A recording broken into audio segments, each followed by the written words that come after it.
my shoes. The Good Feet Store. Call 1-800-NEW-FEET or visit goodfeet.com. Wesley Financial Group is not a law firm. If you own a timeshare, don't miss this public service announcement from Chuck McDowell, founder of Wesley Financial Group. If you receive an unsolicited phone call or mail piece to discuss selling, renting, or especially canceling your timeshare, don't fall for it. If you really want out of your timeshare, hang the phone up immediately or throw that mail piece in the trash and contact your timeshare resort or Wesley Financial Group for assistance with your timeshare. As the only Inc. 500 timeshare cancellation company, our knowledge, experience, and results has made Wesley a trusted resource for over 40,000 families we've helped get out of their timeshare. Give us a call, and I'll send you our timeshare exit information kit free with the straight facts about your timeshare and all of your options for cancellation. Call for your free info kit. 800-613-5454. 800-613-5454. 800-613-5454. Hey guys, Jay Phillips and Grayson Griner here for our friends at Integrated Media. Grayson, now that you and the family have settled into life after years in the bigs, I hear you've added to what Integrated Media had already done around the house. Tell us what makes your system so much fun to use. Yeah, Jay, Integrated Media has taken care of us from day one. Everything they do looks fantastic, everything they do sounds fantastic, and everything runs seamlessly when it comes to our smart home. In today's day and age of streaming everything, having a strong Wi-Fi connection throughout the house is critical, and Integrated Media is the best in the business at setting you and your family up with everything you could ever need. Now, I don't know about you, but having an outdoor system that looks and sounds like the indoors is better than I could have imagined. Yeah, one of the perks of living in the Midlands of South Carolina is enjoying time outdoors virtually year-round. From weatherproof mounted televisions to outdoor speaker systems, Integrated Media is the standard when it comes to outdoor entertainment. They're the only people I would ever recommend when it comes to outfitting your smart home indoors or out. Work with the best in the business, and that's our friends at Integrated Media. Grayson and I can't recommend them highly enough. See their work on Facebook and Instagram, then call them up at 803-948-8327 and get Integrated Media into your home today.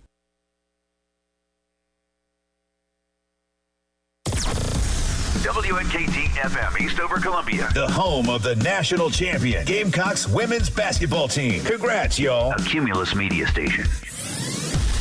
It's the Garnet Trust Hour. On your home of the Gamecocks. 107.5. The Game.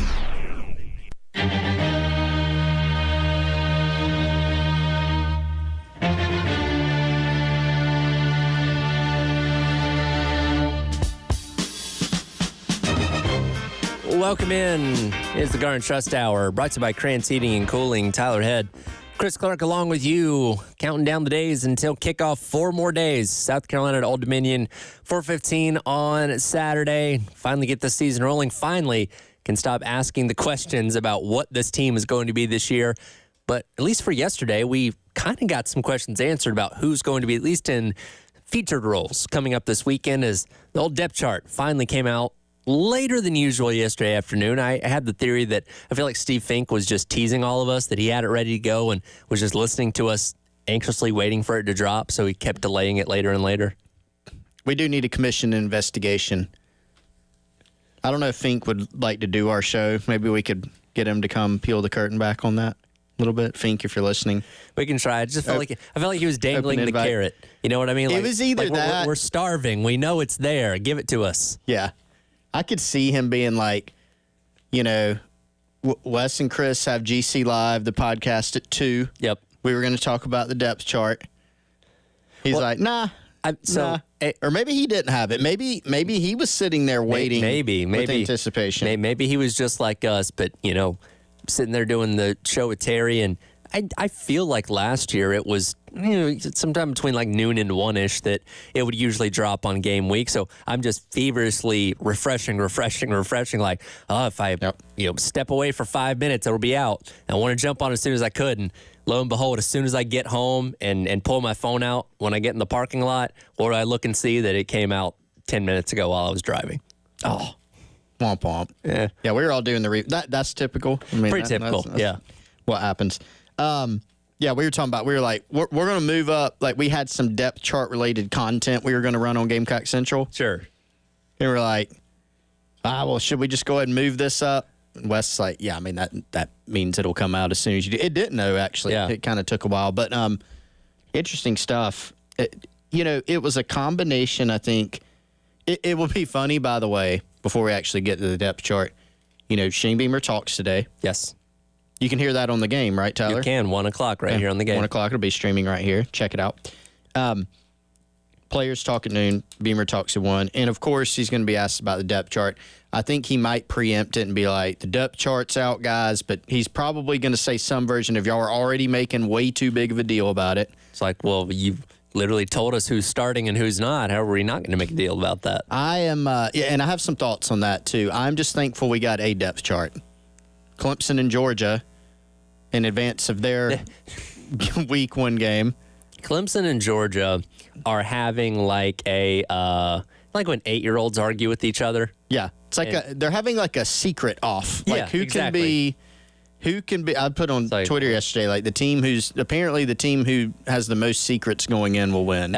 You get some advantage. I had actually somebody on the text line, because we talked to Aaron Murray in the last hour. He's going to be in the broadcast this weekend. But we had Jacob on the text line actually ask me in the last hour, like, hey, who's Georgia's starting running back this weekend? Because you have Roger Robertson, who's now out with an injury. Yep. You have Travis Etienne. Trevor Etienne. There's Trevor, yeah. Trevor Etienne that is available, but they haven't said anything about him. He's suspended. Of course, he had the offseason issue that could rear its ugly head, but we don't know yet. So I think Branson Robinson's pretty good to go as the third back, Cash Jones as the fourth option. So that's the best advice I can give you right now if you're looking into this game. But, yeah, both teams kind of playing it close to the vest. Cash Jones.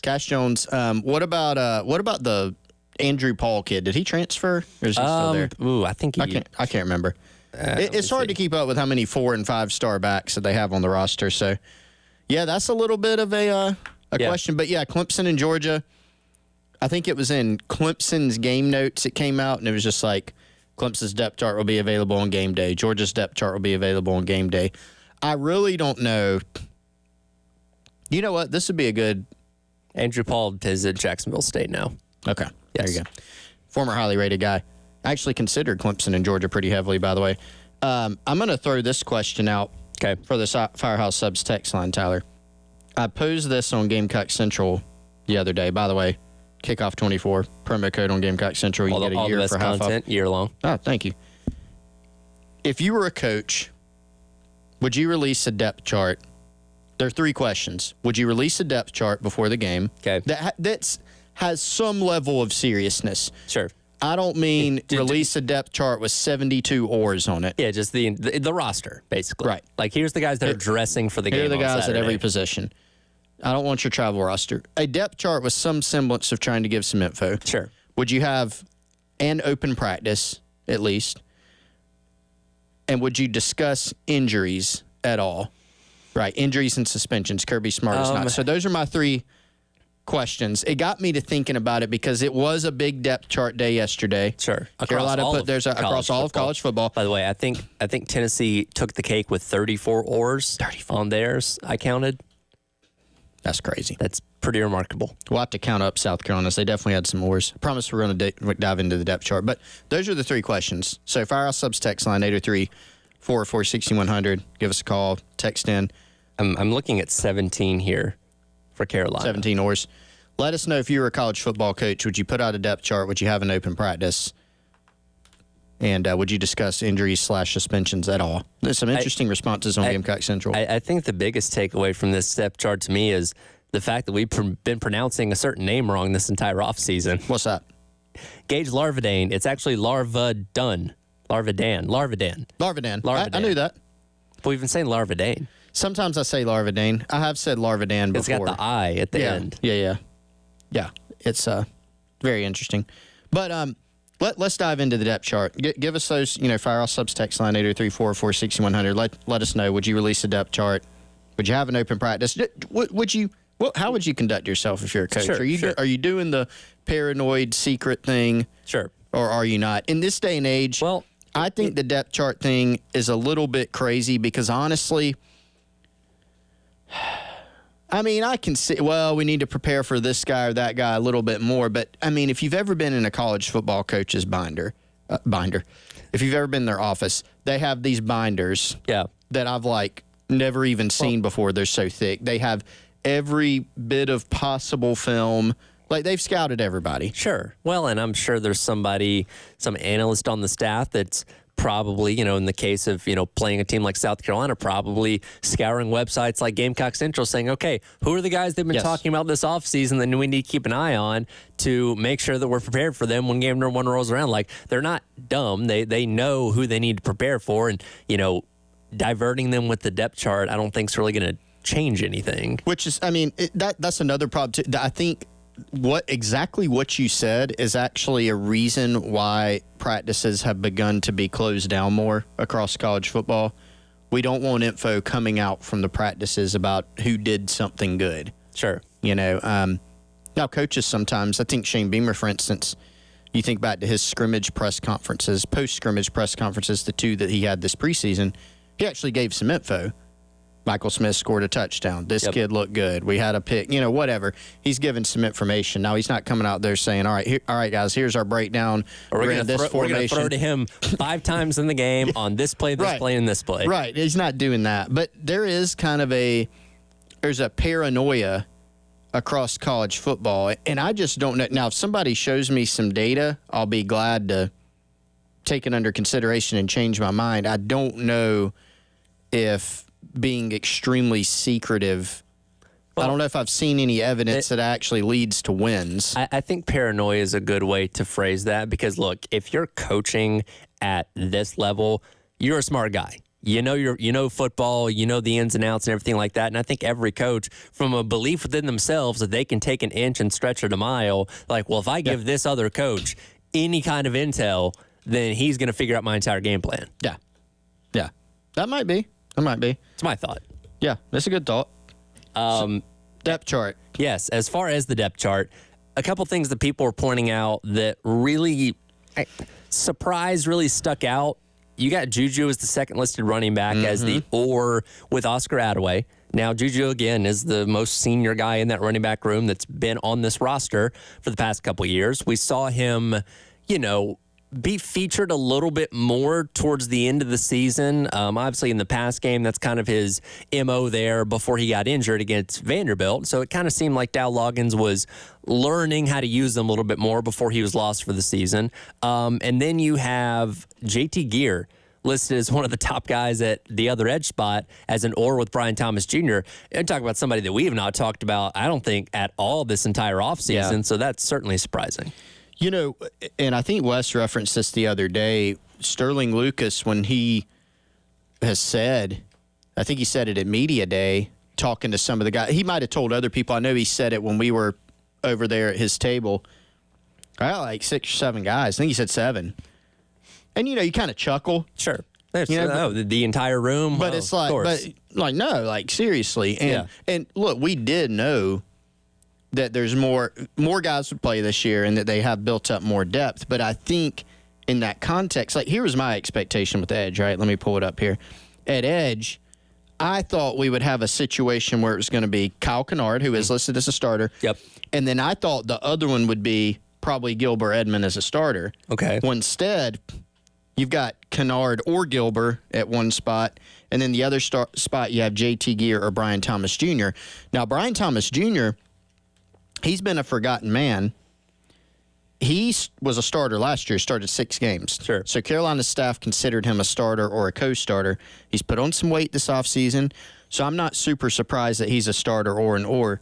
Gear is a guy that we have not either A, heard as much about, or B, talked as much about. And I think, we're kind of wrong not to do that. Dylan Stewart listed as, however you want to look at it, a backup or a third guy. He's still going to play a lot. Same with Dez, And I think this is a spot that has some fluidity to it, not dissimilar from wide receiver where you've got a bunch of guys, you've got some ors, you'll have some different packages, you have a lot of guys vying for playing time. I think this depth chart, whether or not they change it going into Game 2, Kentucky, whether they actually change it, or it just changes literally from what you see from game to game, I think there's a lot of wiggle room at this spot. Well, if it's anything like last year, it's going to be a week behind because typically we didn't see the depth chart change until the week after it actually changed on the field.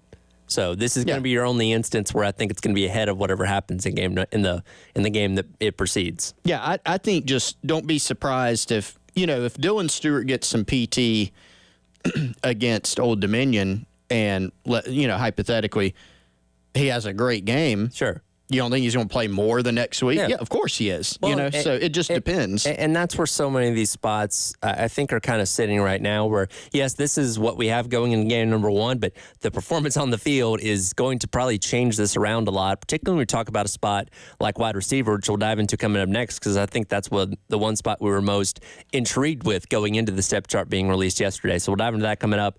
It is the the Garnet Trust Tower, brought to you by our friends over at Krantz Heating and Cooling. Tyler Head and Chris Clark along with you on your Tuesday, getting you set for South Carolina and Old Dominion coming up this weekend on The Game.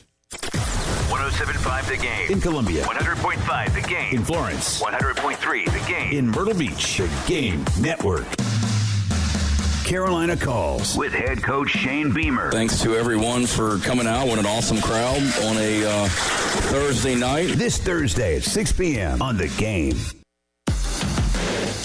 107.5 The Game. Broadcasting live from the Herndon Chevrolet Studios. Take up to $20,000 off new Silverados. Stop by or shop online today and see why Herndon Chevrolet makes you smile. Together, let's drive. All right, I want to tell you about our outstanding partners at Classic Roofing, Joe Reeder, Max Sawyer.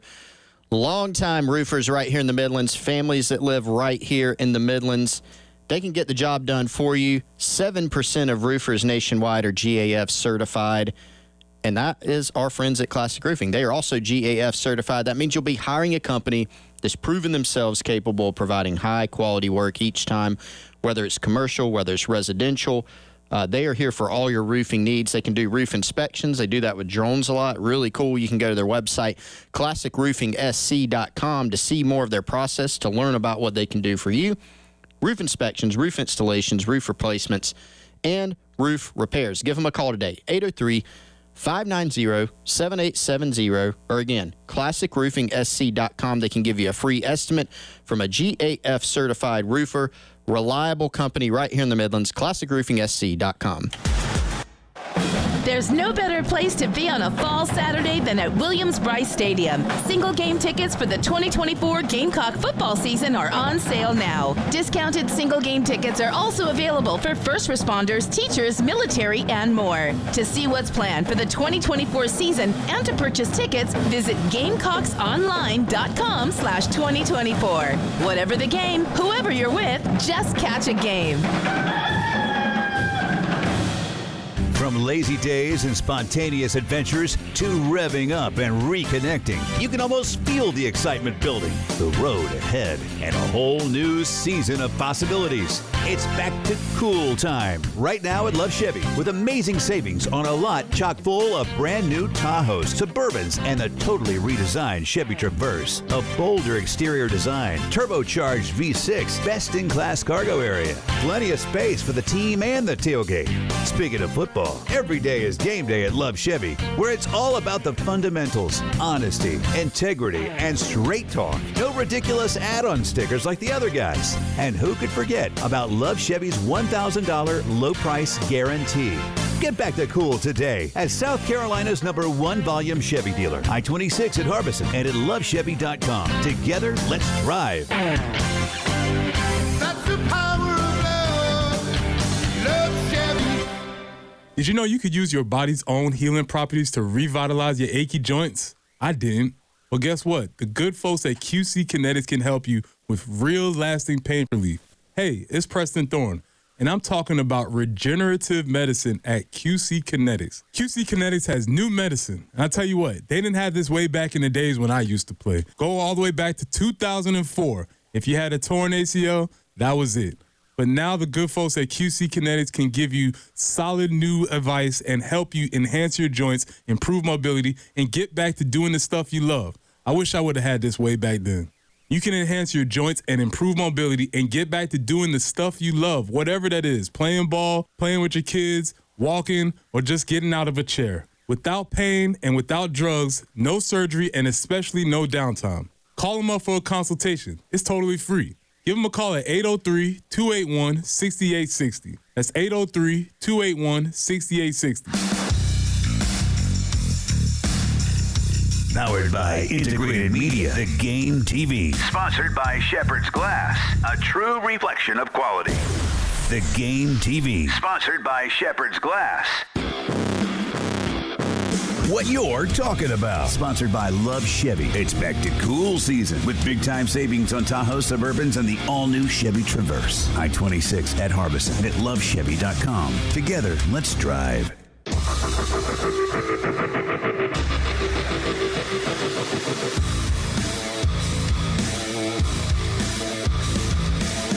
It's the Garnet Trust Hour with Gamecock Central. Presented by Krantz Cooling and Heating. On the Game Network. Welcome back in. Is the Garnet Trust Hour. Brought to you by Krantz Heating and Cooling. Tyler Ed, Chris Clark along with you. Here on your Tuesday on the game. Friday is going to be a busy day. Early game and the extra point. Myself will be out at Darlington Raceway from 6 a.m. until noon. Then the post-game show is going to be out at Columbia Craft on Green Street from 3 until 6 p.m., getting you set for a full weekend of college football. Certainly excited about that as we dive back into our conversation. If you're on the Love Chevrolet phone lines, we'll get to you in just a moment with your question. It's a conversation about the depth chart. And again, going into yesterday, our biggest question surrounded what was going to the wide receiver spot was going to look like, who's going to be listed as starters, and so forth. And when we look at what ended up coming out yesterday, you have your starters listed as Jared Brown, Gage Larvidan, and Dre Jacobs, the Florida State transfer, which, given the intel that you guys had as of late, this is about what we expected going into yesterday, it seemed like. I mean, I will say yes and no. And so let me give the yeses. Jared Brown and Dre Jacobs were two guys that, based on the, really what we heard all throughout camp, that was my expectation, that they would both be listed as starters. And with Dre Jacobs, he made a pretty quick ascension. Remember, he didn't go through spring ball. Right. He enrolled in the summer, went through preseason camp, and he is one of the younger guys on this roster. I mean, he has a year of collegiate experience.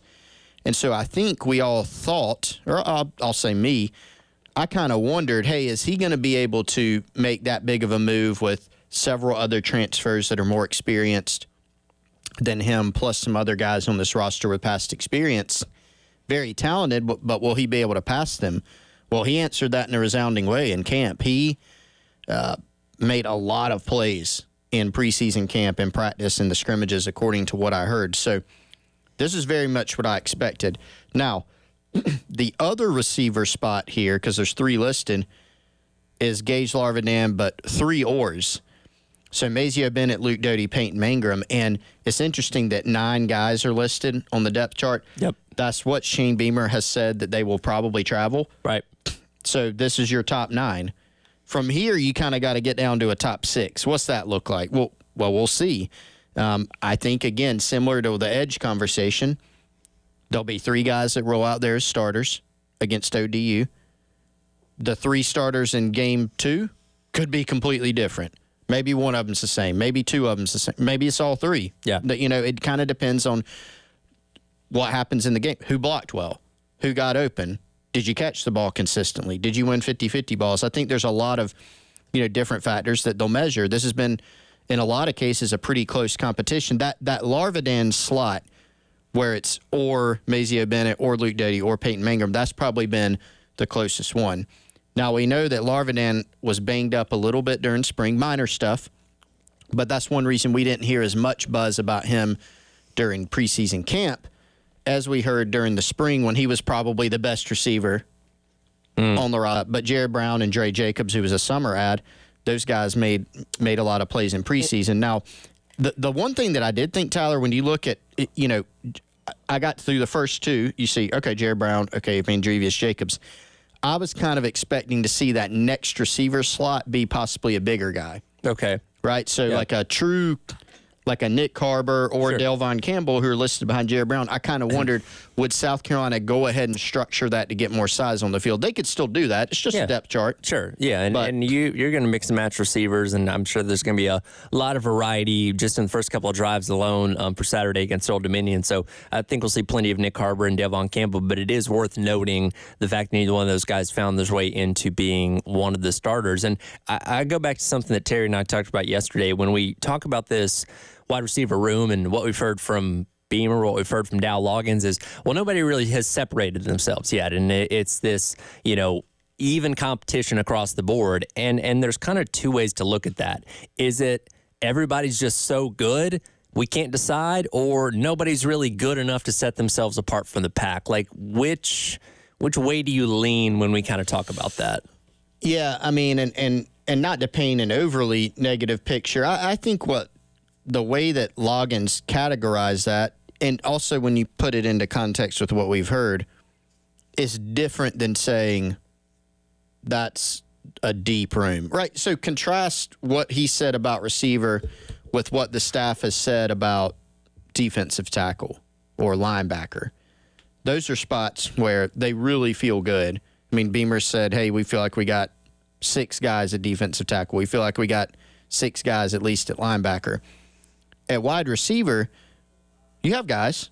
You have more options than last season. I think you have more proven bodies than last season.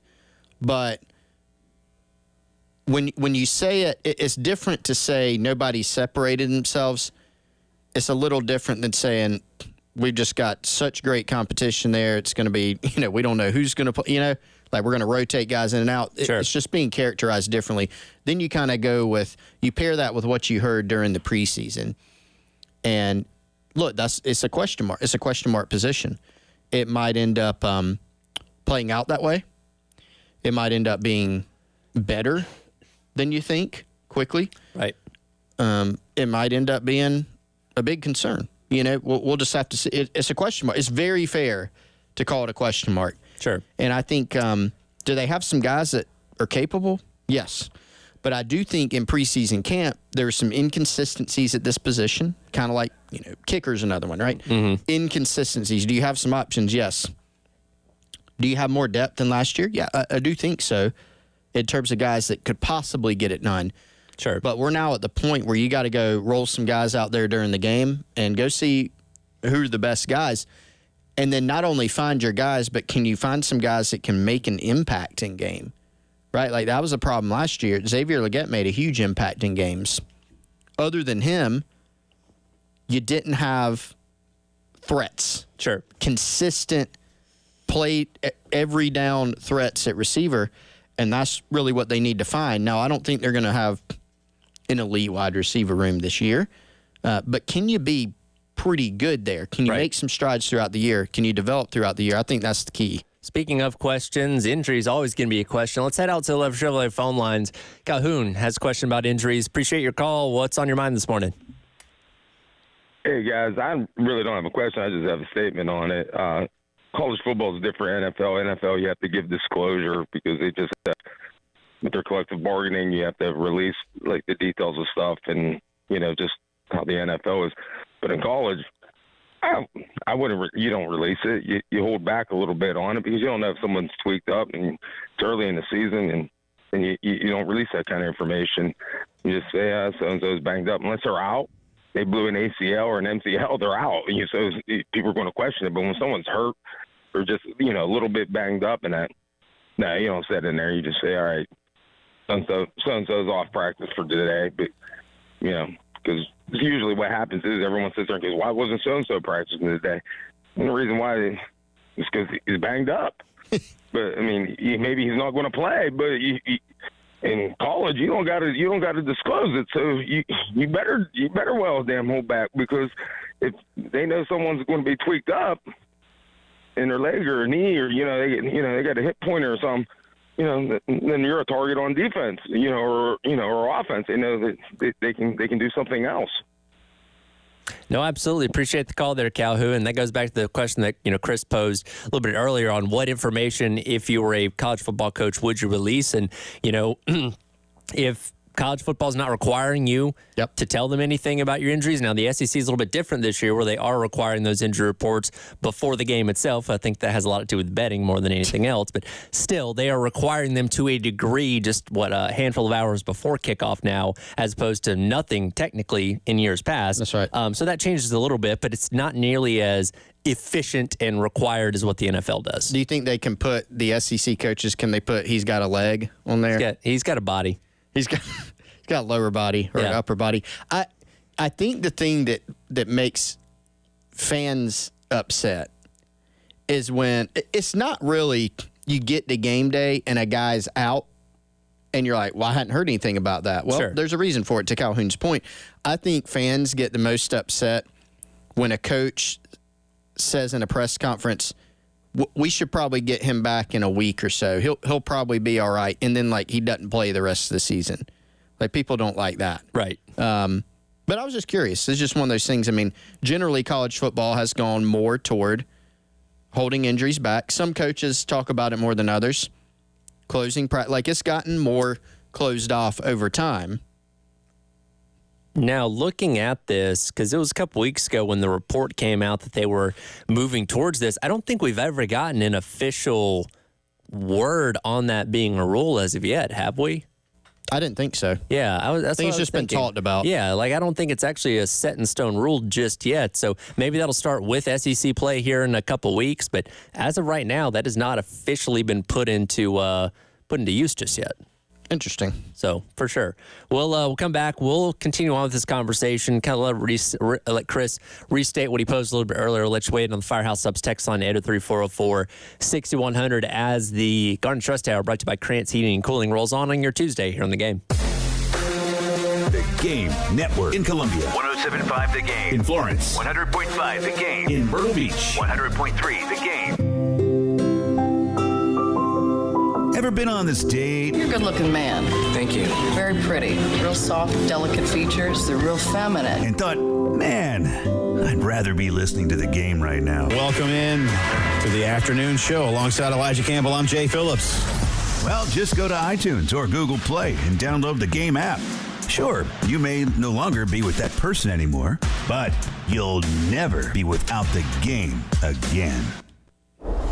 Also, never want to be without an outstanding audiovisual setup in your home just in time for the college football season. Call our guys over at Integrated Media. Michael, Nathan, their whole crew, they've been out to my home. They've been to Wes Mitchell's home. They can come out to yours as well, 803-948-8327, or visit their website at integratedmediainc.com. Whatever you can dream of from an AV standpoint, they can do it for you. If you've been thinking, hey, I need to upgrade my setup here. I need a new TV. I want better sound, so I want a sound bar. I want Sonos wireless speakers. Hey, I'm streaming, but my internet's buffering during those key moments in the game. Or, hey, I want to put an outdoor setup on my screen porch, patio, outdoor setup. They can do it for you. Get some examples of past work. Get some inspiration by going to their Facebook or their Instagram, Integrated Media Columbia. Put an underscore in between each of those, Integrated Media Columbia. And, again, give them a call, 803-948-8327. That's Michael, Nathan, the team at Integrated Media. Hey, guys, it's Jay Phillips for the Men's Clinic. Too often, guys won't go to the doctor when they're feeling off, whether it's because they think they can tough it out or because they just don't want to talk about it. Don't be that guy. Get to feeling better after you see Dr. Dan Balknight and his team at the Men's Clinic. They are experts in health care for men and dedicated to making you feel like yourself again. You can schedule a free consultation by calling 803-875-MENS and learn more online at themensclinicsc.com. Are you a Gamecock fan that's looking for flexibility to attend the games you want without committing to season tickets? If so, the Gamecock Go Pass is for you. For only $20 a month, your Gamecock Go Pass subscription provides you with access to all non-conference football games, most men's and women's basketball and baseball games, and all softball, soccer, and volleyball games. Plus, you have the ability to add on tickets for conference football games and premier basketball and baseball games for an additional cost. To learn more and sign up today, visit thegamecockclub.com/go. Is that your new Nissan Rogue? Yeah. Crazy story. I'm at the Nissan end of summer sales event when Laura, the saleswoman, asks, "Want to test drive the Rogue?" I'm like, "Let's go." We're driving when Laura says, "Want to see something cool? VC turbo engine." I hit the gas and whoosh. I'm like, "Okay, wasn't expecting that." Laura goes, "Check this out." She shows me the miles per gallon, and I'm like, "Wow, that's pretty impressive fuel economy." These new Nissan Rogues are going fast. I knew I had to have that Nissan Rogue. Crazy, right? Wait till you hear how I got my Nissan Sentra. Get up to $2,500 total savings on remaining select early model 2024 Rogue Platinum trims. 2024 EPA fuel economy estimates from 28 city 34 highway to 30 city 37 highway for 2024 Nissan Rogue. Actual mileage may vary. Total savings consists of $1,250 retail customer cash plus $1,250 bonus cash on select remaining 2024 Rogue inventory as available at your local dealership. Select Rogue bonus cash available on 40% of dealers' most aged inventory. Updated weekly. Available on purchase from new dealer stock. Contact your local dealer for current inventory information. Ends 9/3/24. This year, Roy and Dana Finley are shaking things up at AAA Heating and Air. For the next 12 months, they're telling their customers no. Get a new system purchase with no payments and no interest until 2025. And don't forget their 15-year parts and labor warranty, $1,500 old system buyback, and guaranteed financing. So do what I did. Call AAA Heating and Air for your free estimate today and tell them Jay Phillips sent you. AAA Air when you need us. AAA Heating and Air. Hey, it's Chris Clark. I want to invite you to join me and Wes Mitchell on GamecockCentral.com for in-depth insider coverage of South Carolina football. New members can use promo code KICKOFF24 to get 50% off an annual subscription. That's promo code KICKOFF24 on GamecockCentral.com. Hey, it's Rich Eisen here. Join me and my compadre, Chris Brockman, every Monday on the Overreaction Monday podcast. You're also saying the record's going to go down. I'm saying the record's going down anyway. The guy. I don't think you're off on this at all. Like, you're spot on here. I don't think this is an overreaction because we have no idea what we're reacting to. Come react or overreact with us. How would you say that? An overreaction, sir. Overreaction Monday, wherever you listen. It's game over. Over, man. What you're talking about. Sponsored by Love Chevrolet On the Game Network. Welcome back in. It is the Garnet Trust Hour brought to you by Krantz Heating and Cooling. Tyler Head and Chris Clark along with you here on the game. Coming up on Saturday, South Carolina and Old Dominion. Our coverage starts with Gamecocks game day here in Columbia at 11 a.m. with myself and Terry Ford broadcasting live from the party lot at Sound and Images on Bluff Road, right across from Williams-Brice Stadium. The kickoff in Columbia, Myrtle Beach at 4:15, all right here on the game as we finally get to see what this team's going to look like. And again, it's Group 5 team. You should be able to go out there, handle your business, hopefully win by a couple scores. The S&P Plus of ESPN put out their game score predictions, had Carolina winning 39-14, which I think everybody would take very comfortably. How you get to 39 is always interesting. I imagine there's a safety or 2-point conversion in there somewhere, but I would take a 25-point victory over Old Dominion. I think that'd be pretty acceptable across the board. Well, you know, Shane Beamer likes to go for 2. That's on true. The first score sometimes. Have they ever run the swinging gate, by the way? Florida State ran that on Saturday, which is a very unique 2-point try. Maybe.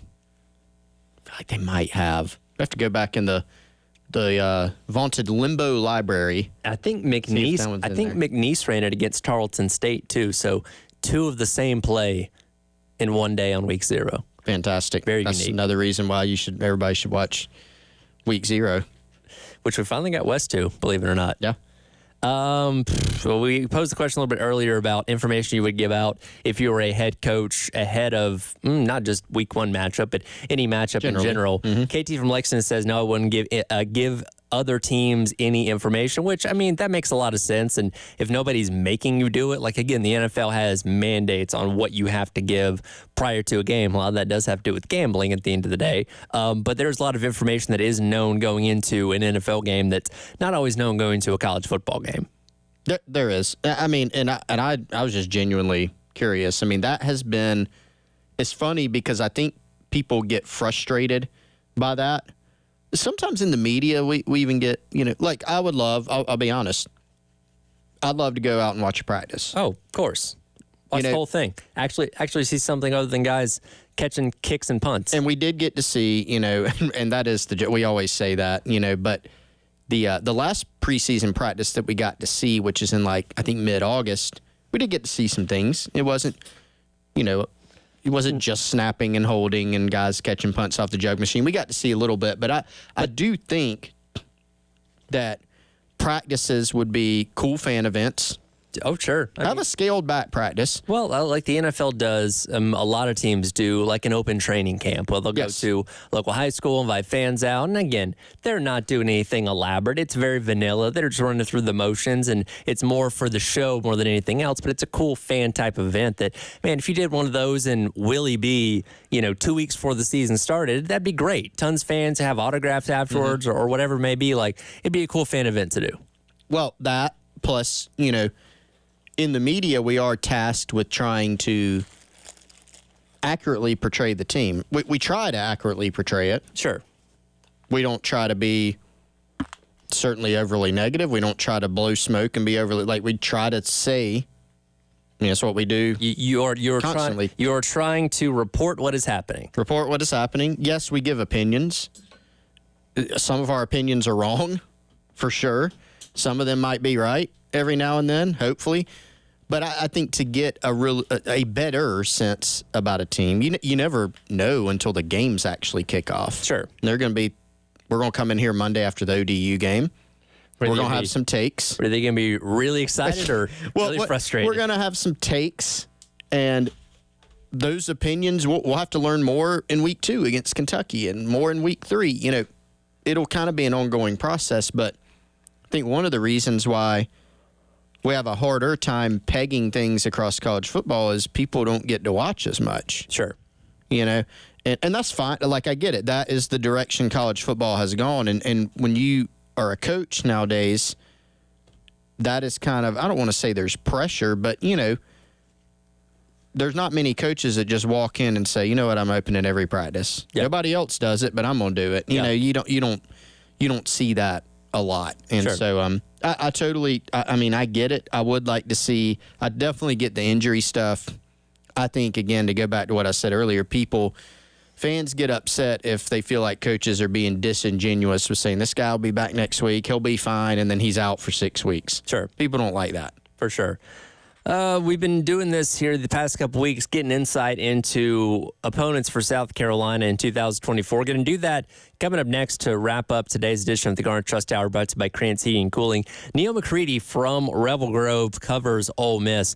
Going to tell us what's going on out there in the Grove and what to expect when South Carolina takes on the Rebels coming up in early October. That's coming up next. It is the Garnet Trust Hour, brought to you by Krantz Heating and Cooling on your Tuesday on the Game. From the Midlands to the PD to the beach. The Game Network. Sips and Sounds, the only craft beer, wine, and spirits tasting event held indoors under the cool AC. No rain, no heat, no worries. Unlimited sampling of over 40 brands of local and national craft beers, wine, seltzers, and spirits. Live performances by Ken and Drew of Sister Hazel, Dazer, and the Donovan Twins. Saturday, September 28th. Get your unlimited tasting wristbands now at sipsandsoundscola.com. I'm Amy Lawrence with the Sports Minute. Does this mean Jerry Jones is all in? Do you believe him now? By making CeeDee Lamb the highest paid wide receiver in Cowboys history, they've signed him through 2028. His record productivity is a big reason why Dak Prescott was an MVP candidate last year. No wonder Mike McCarthy says CeeDee's return will give the Cowboys a boost in morale. I'm Amy Lawrence.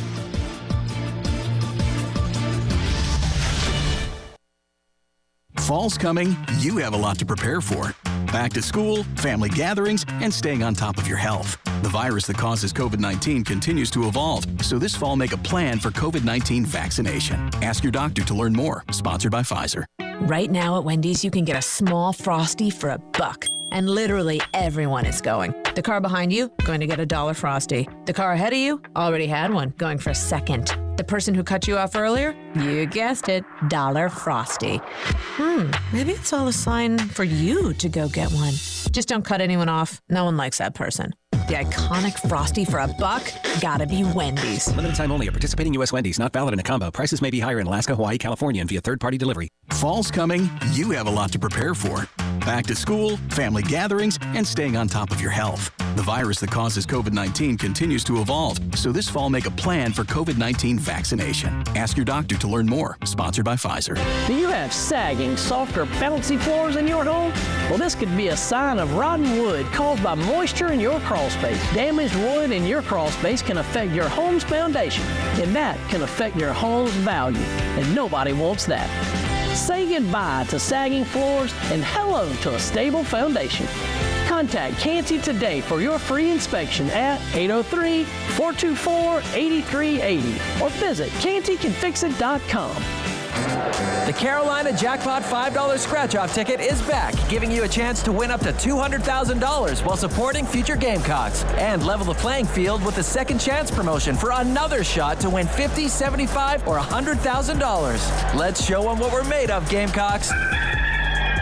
The South Carolina Education Lottery, supporting education for more than 20 years. Overall odds are 1 in 3.98. Top prize odds are 1 in 520,000. Second chance odds depend on number of entries received. I went hands-free. I went hands-free. I went hands-free. I went hands-free with Skechers Slip-ins. Join the millions of people who are celebrating going hands-free with Skechers Slip-ins. Footwear you just step into and they're on. It's crazy how something as simple as a pair of shoes have made my life better. After trying Skechers Slip-ins, I want all my shoes to have this technology. See what everybody can't stop talking about. Go hands-free with Skechers Slip-ins at a Skechers store, Skechers.com, or wherever stylish footwear is sold. Freedom on the open road. Sharp reflexes and smart decision-making is all that separates your body from the road. Even just one drink can affect your ability to ride. Alcohol limits your reaction time and decreases inhibitions, which is the perfect recipe for a DUI. So why would you ever risk riding while impaired? Ride sober or get pulled over. If you hit the bottle, don't roll the throttle. This message brought to you by NHTSA.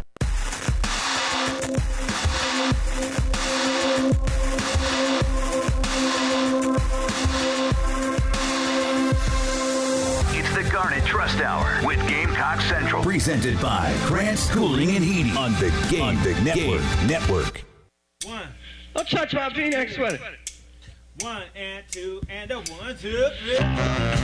Welcome back in. Garnet Trust Hour brought to you by Krantz Heating and Cooling. Tyler Head, Chris Clark along with you on this Tuesday. And as we've been doing for the past couple weeks, getting some insight into Carolina's opponents for the 2024 season. And, man, there may not be a bigger matchup in Williams-Brice Stadium this year than when Ole Miss comes to town in early October, starting a tough slate for South Carolina. Obviously, some baked-in storylines with some former players now over there in Ole Miss. But here to talk about the Ole Miss Rebels ahead of this season is Neil McCready from Rebel Grove. Neil, first of all, appreciate your time this morning. We've talked plenty about this team this offseason, what they've done in the transfer portal, what they bring back from last year, the momentum of coming off historic season from a year ago. What's the excitement level down in the Grove as we're a couple days away from kickoff? I would say the excitement level is very high. I would say the anxiety levels are very high. Just kind of everything, and a lot of nervousness. It's the most hype for an Ole Miss team since 2009 probably, and that team, their season went to die, the first death in Columbia, but this team's different than that. It's Lane Kiffin instead of Houston Nutt. It's an experienced, far more experienced team, older team, mature team, but it's probably similar sort of feelings. I mean, look, Ole Miss probably a lot like South Carolina, right? I mean, Ole Miss it typically gets a lot of mileage in August out of disrespect. No one believes in us. Everyone's overlooking us. No one's talking about us. I mean, that stuff, I was just making fun not really making fun. I was having fun with a competitor podcast that's like, Ole Miss ready to shock the world. And I'm like, what? At this point, what's shocking the world? Going 2-10, beating the Chiefs. I mean, everyone's picking them to make the playoff. So there is none of that. Like, you can make that narrative, you can force to feed that narrative down people's throats, but it's not real. Everyone's picking Ole Miss to make the playoff. Some people are picking them to make the SEC title game. Some people have picked them to make the national semifinals. You're getting tons of respect. So it's a new, I guess, paradigm probably for a lot of Ole Miss fans, I'd guess, and some are handling that better than others. Neil, Chris here. Thanks for taking time to do this. So I'm going to ask you this question that I feel like has to be asked. Half of our listeners will be mad that I asked it. The other half would be furious if I didn't. So I'm just going to ask it anyway. Got to get an update. What's going on with Juice Wells there at Ole Miss? Anything you can tell us?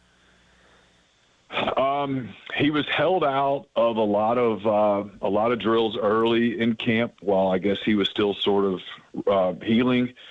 As the last couple of weeks unfolded, he was still wearing the no contact jersey, but he was running with the offense.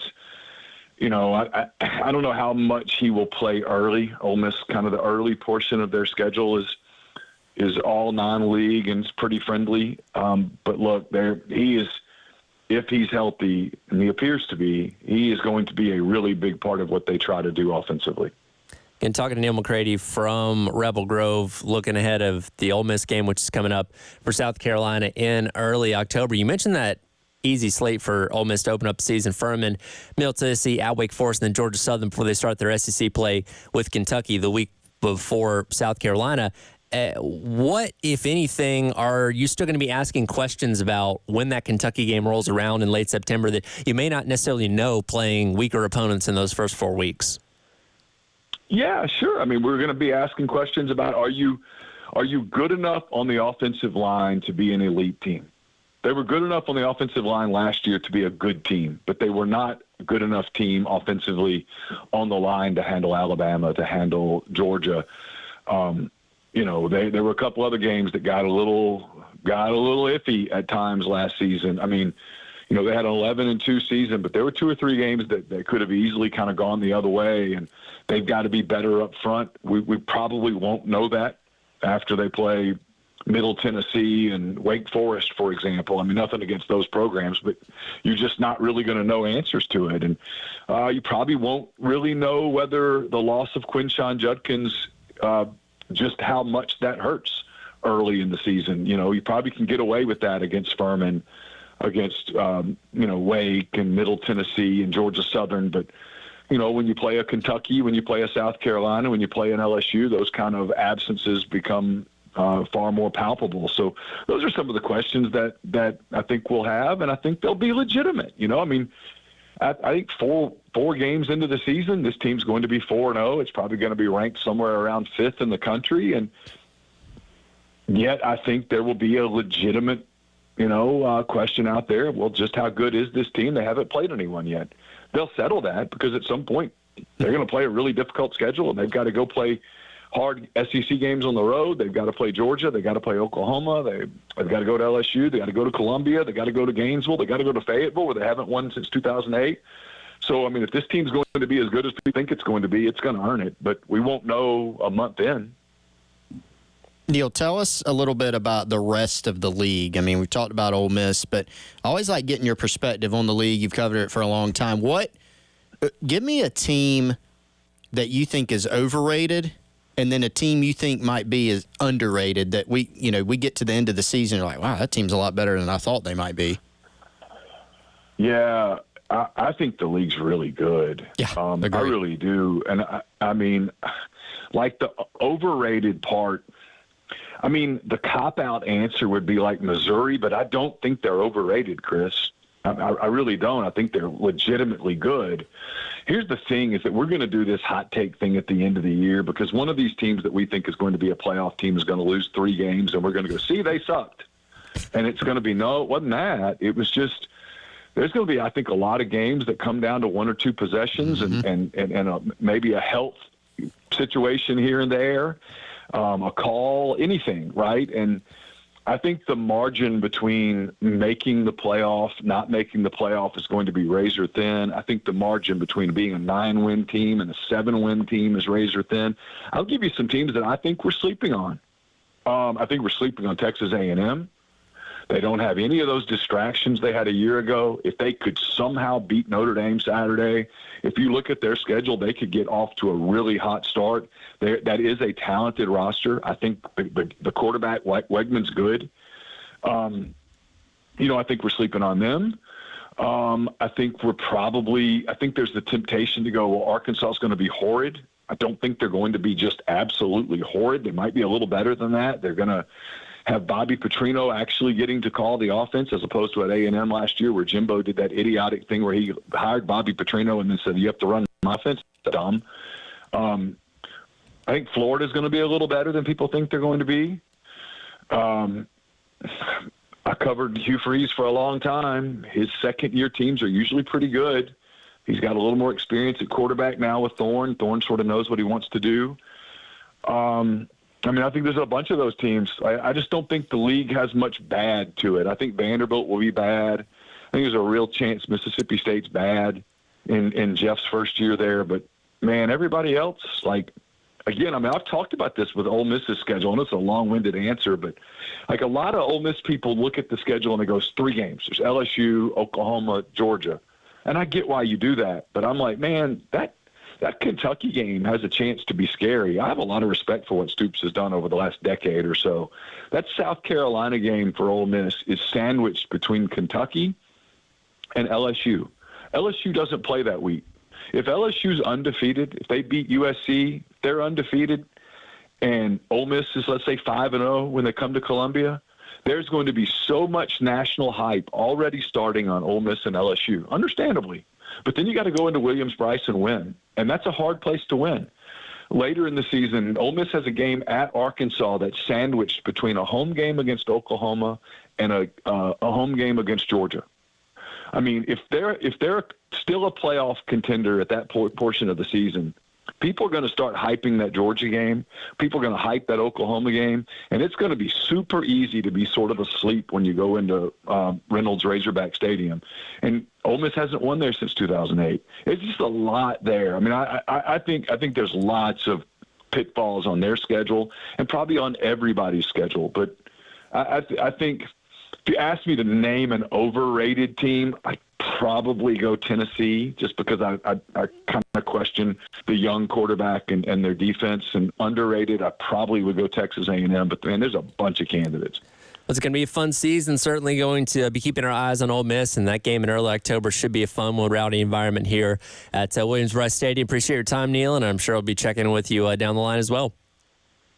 All right, thanks, guys. Appreciate it. Absolutely. Again, Neil McCready from Rebel Grove, and again, that game coming up on October 5th, and I wasn't sure if you should say Juice Wells' name for half the people that you said that don't even want to acknowledge his existence anymore, but that's going to be the big storyline coming into the game, and I'm sure, much like in basketball, there's those certain fan bases when a player gets the ball, they just relentlessly boo him the entire game. I'm sure Juice Wells is probably going to get similar treatment here in October. I feel like that's one of those things that there are some people, not to call anybody out, there are a lot of people that say, I don't want to hear that name, but they read the stuff. If I post a message right now about Juice Wells, they'll read it and things like that. So that's only part of it. I get it. Yeah, it honestly will be beaten to death. I mean, on the broadcast, it'll be talked about a ton. It's a storyline. It's part of it. But, man, there's so many more. I feel like it's going to be one of those things that when we come away from that game after watching it, like back on TV, it's going to be like the running joke was, hey, did you know Juice Wells played at South Carolina before he went to Ole Miss? Oh, gosh, something we're going to be talking about for a while afterwards. That'll do it for the Garden Trust Hour, brought to you by Crayons Heating and Cooling. We'll let Wes Mitchell jump in here, jump back into the depth chart conversation. Come up next in the Gamecock Central Takeover Hour, presented by Firehouse Subs here on The Game.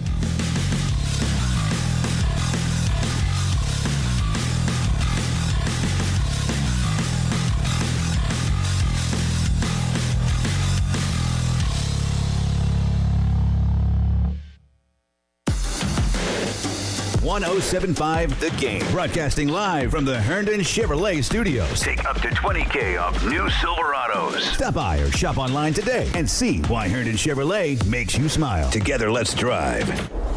One of our outstanding partners here on The Game is Krantz Cooling and Heating. They, of course, are our presenting sponsor of the Garnet Trust Hour that you just listened to. Appreciate my guy, Justin Krantz, the general manager there. You know, since 1983, Krantz Cooling and Heating, family-owned business. They've been providing outstanding residential and commercial HVAC services right here in the Midlands to homeowners, to businesses. They can do the same for you. Free second opinion on coil leaks and compressors. That's actually what they did at my house. I was having some problems with one of my HVAC units. They were able to come out, diagnose what the problem is, kind of give me a roadmap. Here's what you need to look out for. Here's what you can do. Here are your options. Outstanding service, great people. KrantzCooling.com. That's Krantz with a K, cooling with a K. KrantzCooling.com, or you can give them a call, 803-672-3224. Family-owned business since 1983, right here in the Midlands, Krantz Cooling and Heating. Get ready to smile because Herndon Chevrolet, your hometown Chevy dealer, is offering an amazing deal right now. Get up to $20,000 off new Silverados. Yes, you heard that right. Up to $20,000 off. Don't wait. Head over to HerndonChevy.com today and drive home in the truck of your dreams. Chevy, together let's drive. Herndon Chevrolet, Herndon makes you wanna smile.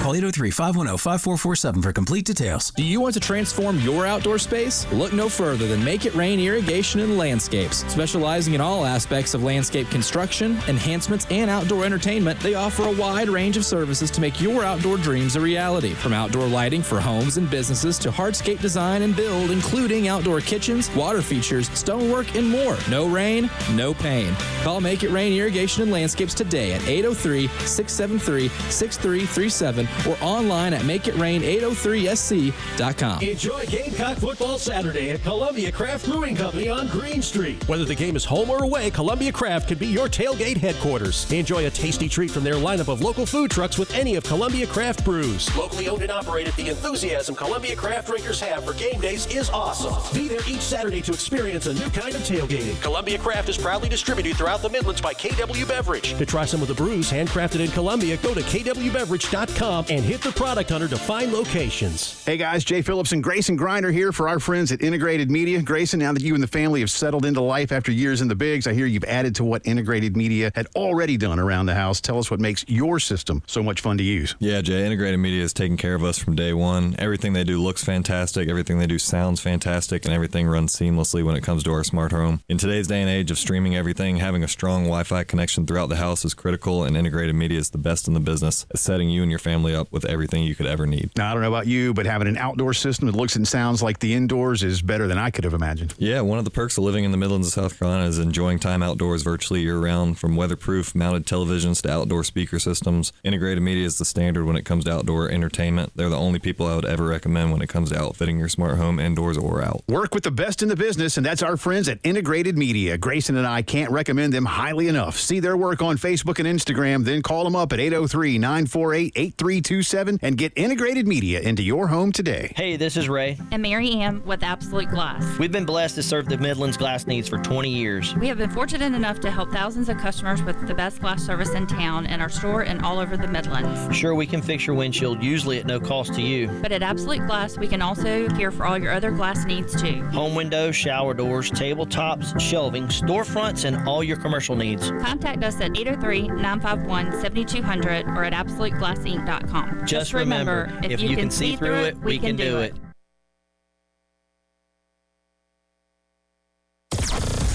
WNKT FM Eastover, Columbia. Congrats to the Gamecocks women on another national championship. A Cumulus media station. It's the Gamecock Central Takeover Hour With Chris Clark, Wes Mitchell, and Tyler Head. on your home of the Gamecocks in Columbia. 107.5 The Game. On 100.3 The Game in Myrtle Beach and 100.5 The Game in Florence.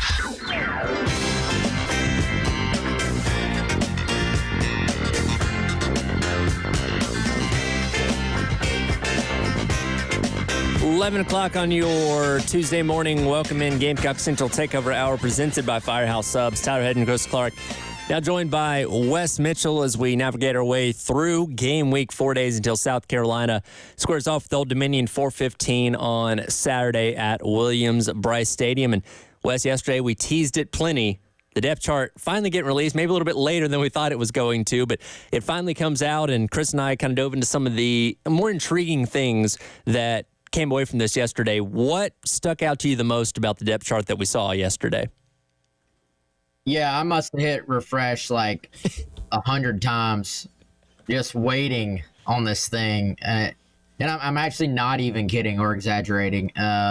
But, yeah, I thought that for the most part, it was kind of what we expected. Of course, there were a couple of areas where maybe we weren't quite sure what it would be, but it was sort of in line where you were like, okay, that makes sense. I would say the two most surprising things to me were that maybe we've been sleeping a little bit on Juju McDowell and JT Gear. Like, those are the two guys that their place on the depth chart was just a little bit different than maybe the expectations we had set. And, you know, a lot of times this time of year, we're dealing with what I've just started calling buzz. Like, who creates buzz? Who am I hearing about when I'm asking around? Who are the other players talking about? Who are the coaches sort of maybe sneaking in little quick compliments about when they're sort of talking in general on these press conferences? But, of course, this is not the Spurrier days. This is not where you can just go out there and watch every single practice and be like, hey, that guy's getting a bunch of reps. And especially, Tyler, as camp sort of wears on and you get less and less access, less and less opportunities to go see him, sometimes a guy will sort of sneak up and, maybe just be a little better, be in a little better spot in terms of playing time than what we expect. And to me, as I think through it, I can sort of probably give fans an idea of why and why it makes sense. But certainly, if we're being honest, like, those are the two guys that I was a little bit like, oh, okay, like, that's a little bit higher on this thing than I had anticipated. Well, the Juju McDowell thing is interesting from the standpoint of, and I talked about this with Chris earlier, where as the season wore on last year, it definitely seemed like Dow Loggins was getting more comfortable or kind of figuring out how to use Juju McDowell. And obviously, he's somebody that's very good when it comes to catching the ball out of the backfield. You can line up in the slot, those kind of things. I look at the fact that he's in there between Rocket Sanders and between Oscar Attaway, two other guys that also are good at catching the ball out of the backfield. It does make you wonder, and we know it's going to be part of the game, how much they're going to be using those kind of things with this new offense, in addition to just traditionally running the ball like we know these guys have the ability to do. Yeah, and, first of all, I think it's worth mentioning Juju is a tone setter in practice. And Beamer sort of explained it like, hey, this is a guy that we feel we're better off when we can get him on the field. And, they've said it, I believe Loggins has sort of said it very outwardly. Like, Juju is not your traditional, typical big SEC back. Like, he's just not. And that's not, being negative or a shot at him. That's just the reality. So I looked at this as another maybe example of evidence that they are going to look for ways to try and use him. You look at the fact he's listed as the top punt returner, he's listed as the top kickoff returner, and he's listed on that depth chart at running back. I still tend to think in terms of actually just running the football, like if it's the fourth quarter and South Carolina has a lead, I think it's going to be Rocket Sanders and Oscar Attaway. I would imagine if one of those guys were to have to miss some time, I think a Jawan Howell or maybe even a Matt Fuller, those are your more traditional workhorse backs on this roster. But I just took this as evidence that they are going to find ways to try and implement him in what they do, whether that's on special teams or on offense. And, last year I thought, I want to say it was the Florida game and on, certainly it felt like even right before he got hurt, that they had found some ways to just be deliberate about how to get him the football. It wasn't necessarily like, hey, just put him out there at running back and then we're going to call whatever we would call. It was more like, hey, we've got Juju in the game right now. Let's do some things to get him involved, lining him up in the slot, lining him up, I think at times, and I believe what is basically the F in this offense, which is sometimes even a tight end, but obviously you weren't asking him to block guys in that role. You're doing specific things to get him the football, whether that's like a jet sweep, whether that's underneath throws, and just sort of saying, hey, we got a guy who can make people miss. Let's use him to our advantage. Yeah, and you look back at what they did with Juju, last year in 2023, and it's not like he's a 20-touch a game guy, right? And I think that's one way that depth charts can be liars, when you're looking at, even the receiver position. Because and I know we'll dive into that, but there's some things that we thought about receiver that some were expected, maybe some were a little bit different, but you kind of take personnel groupings and usage out of the equation a little bit. The staff isn't going to give, media relations isn't going to give you a depth chart that says, all right, in this situation, here's what we're going to, and so if you're just looking at a depth chart on its face, you might see Juju McDowell and say, oh, Juju McDowell, he's listed in that second spot. That means he's going to be second on the team in carries. That's not really the case here. As you said, Wes, I think there's some specific use cases.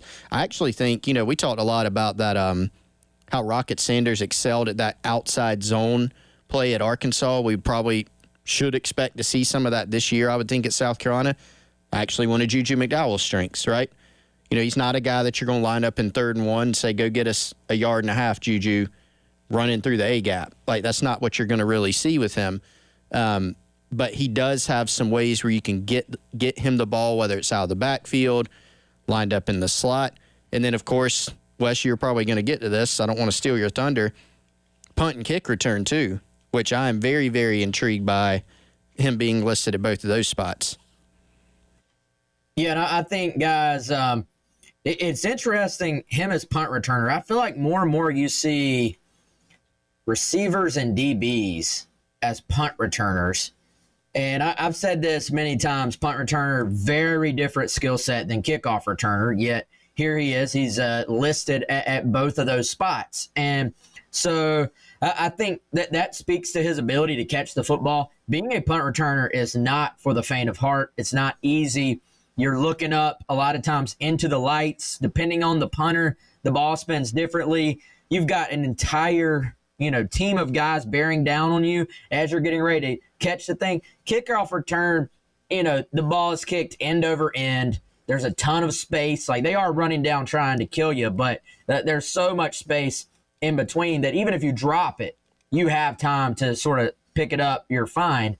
Sometimes it goes to your advantage because it messes up the timing. Punt return, if you drop that thing, you're staring a turnover right in the face a lot of times. And so, I think that is very intriguing. And guys, not to take us away from Juju, and I do want to get to JT Gear as well. And I'm sure y'all talked about it. What did y'all think of Nick Harbor being listed under kickoff returners? But also, I feel like, I know this is not fun, I feel like we got to pump the brakes on that just a little bit, because I saw people, Nick Harbor's listed as a kickoff returner. I saw people on social media, hey, watch out, world, here comes Harbor. And then I was like, are we ignoring the fact that Juju was listed first? Like, that there was no or, they just listed Juju. We don't even know what Joe DeCamillis' scheme looks like. Is this a one returner where you just have that one guy back deep? Is this the split returners where you see both guys, literally split 50-50? Is this where you have an up back and a deep guy? I think Pete Limbo a lot of times did the staggered. And in the staggered, you have one guy deep but to one direction and another guy up but to the other direction. And about 75 to 80% of the time, that deep guy still gets the ball. So I think it's fun to think about, not being the NFL no fun police guy, but I don't know if we can quite get excited about that yet. The depth chart does not say that you're going to run out there on Saturday and see Nick Harbor deep for the first kickoff of the season. Well, to me, it kind of, if you go split or stagger there, we have both those guys in a position to return on the same play. You either say, okay, you're going to kick it to the guy that we think is the best returner, or you're going to kick it to the guy that's the fastest guy on the team and try good luck stopping him too. So it's almost kind of like I don't want to say a diversion, but it's like, okay, well, we're just going to give you two tough options to kick it to, and you better try and get a touchback or something like that. So will Nick Harbor probably get a lot of kick returns? No, he may get a couple, and I think it'll be exciting to see what he does with those, akin to what Leggett was able to do a couple years ago or something along those lines. But it definitely created a lot of buzz when people saw that pop up, that's for sure. Yeah, what did you think, Chris? Like, I felt like if he had just been listed first on there, maybe that's one of the biggest storylines. I don't know. People like to talk about Nick. Maybe that's one of the biggest storylines from the depth chart, but it became one, and I was kind of like, are we even reading this thing right, guys? And then I feel like even with some of the oars, people just ignored some of the oars. They're like, oh, that guy's a starter. I'm like, no, that's not what it says. Yeah, I mean, I was curious to see if it was something that would stick. You know, talking to Joe DeCamillis at the preseason media day, he listed a few guys. I honestly can't remember if he listed Juju specifically. I know he mentioned getting a look at Vakari Swain. And, I mean, the first guy he mentioned was Nick. He might have just been reading the room because he probably anticipated I was going to ask because it had already been said that, hey, Nick's been back there working on catching kicks. He said, yeah, you know, Nick will be out there. Nick will be out there. But I was curious, okay, do you just they gave like 37 guys a look. Sure. You know, punt, return, kick, return. So is he just a guy you get a look at, or does it end up sticking? And it's at least stuck enough to where he's on the depth chart. Now, I'm right with you, Wes. I think it's very much a question of, does Nick return a single kick this year? I have no idea. You know, will they maybe try to put him in a spot to do so? Probably. And I think DeCamillis' scheme is probably, flexible enough and multiple enough to where some of those different looks you mentioned, you know, do you have an up back? Is it two returners? Is it one? How is it set up? Probably all the above, you know, depending on the situation. So, you know, maybe he doesn't get a chance. I would say odds are he probably does. And I'm kind of excited to actually see that, you know, getting to catch a ball and have a big guy like him get ahead of steam.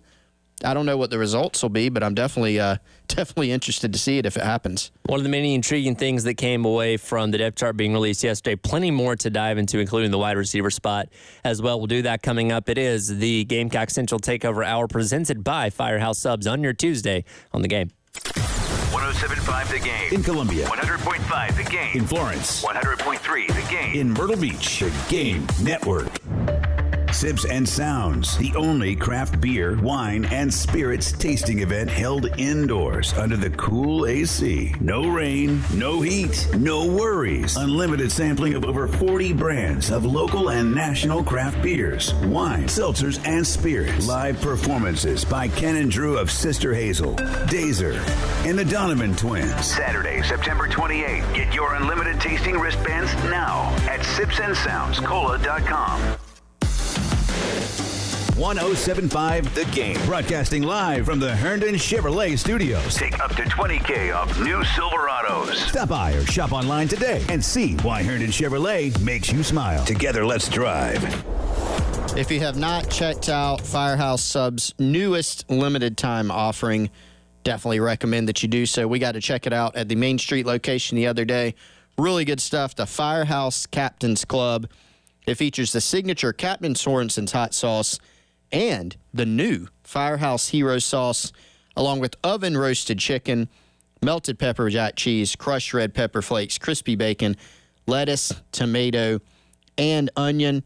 Firehouse's inspiration behind the flavors and ingredients was to create a spicy sub and highlight the famous Captain Sorensen sauce. Really good stuff. If you said, man, that sounds like a lot of ingredients, sounds really good, it is. Go check it out. Easiest way to order, firehousesubs.com, or download the Firehouse Subs app. Register for a free account. Earn rewards toward future purchases. And the coolest part, it'll be waiting on you when you use the Rapid Rescue to go at any 14 Midlands Firehouse Subs locations. Firehousesubs.com or the app. The children's music and dance teacher who couldn't cha-cha. I was always on my feet. It was just so painful. Elisa couldn't let her students down, so she stepped up and went to the Good Feet store for personally fitted arch supports. I would work an entire day, and my feet didn't hurt at the end of the day. That was when I knew, wow, these are different. But the really good part? It's good to be dancing together again. Stop by or schedule your free fitting at goodfeet.com. The Good Feet store. Call 1-800-NEW-FEET or visit goodfeet.com. Fall is just around the corner. That means phenomenal weather and getting out to your favorite golf course here in the Midlands. Charwood Golf Club, where Rock and Daniel Lucas have an incredible layout and create a fun, relaxed environment each time you head out to the course. So give them a phone call today and line up that tee time, 803-755-2000. Again, that's 803-755-2000. Go find out about one of the Midlands' hidden golf gyms Trims. That's Charwood Golf Club. Get out there today and schedule an appointment. 803-755-2000. Is that your new Nissan Rogue? Yeah. Crazy story. I'm at the Nissan end of summer sales event when Laura, the saleswoman, asks, Want to test drive the Rogue? I'm like, let's go. We're driving when Laura says, Want to see something cool? VC turbo engine. I hit the gas and whoosh. I'm like, okay, wasn't expecting that. Laura goes, check this out. She shows me the miles per gallon, and I'm like, wow, that's pretty impressive fuel economy. These new Nissan Rogues are going fast. I knew I had to have that Nissan Rogue. Crazy, right? Wait till you hear how I got my Nissan Sentra. Get up to $2,500 total savings on remaining select early model 2024 Rogue Platinum trims. 2024 EPA fuel economy estimates from 28 city 34 highway to 30 city 37 highway for 2024 Nissan Rogue. Actual mileage may vary. Total savings consists of $1,250 retail customer cash plus $1,250 bonus cash on select remaining 2024 Rogue inventory as available at your local dealership. Select Rogue bonus cash available on 40% of dealers' most aged inventory. Updated weekly. Available on purchase from new dealer stock. Contact your local dealer for current inventory information. Ends 9/3/24. Hey, this is Brian Glenn, owner of Village Idiot Pizza. You know your favorite Columbia pizza shop is franchising? We're excited to welcome franchise operators to our team as we grow throughout the Southeast. Ever thought you'd like to see a Village Idiot in your community? I'm talking to you, Lexington, Irmo, Chapin, Blythewood.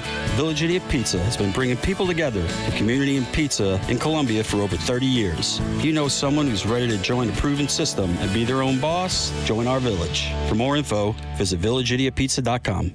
Hey, this is Jen Jensen for CHW Cabinetry. My family is using CHW Cabinetry, and they are fantastic to work with. They make sure you're satisfied with every step of the process. Not only do their photorealistic renderings show exactly what your new space will look like, their job site guarantees everyone is on the same page, literally. Experience the CHW difference for yourself. Go to chwcabinetry.com to see more, or call them at 803-520-6837, and be sure to tell them Jen Jensen sent you. CHW Cabinetry, passion from inspiration to installation.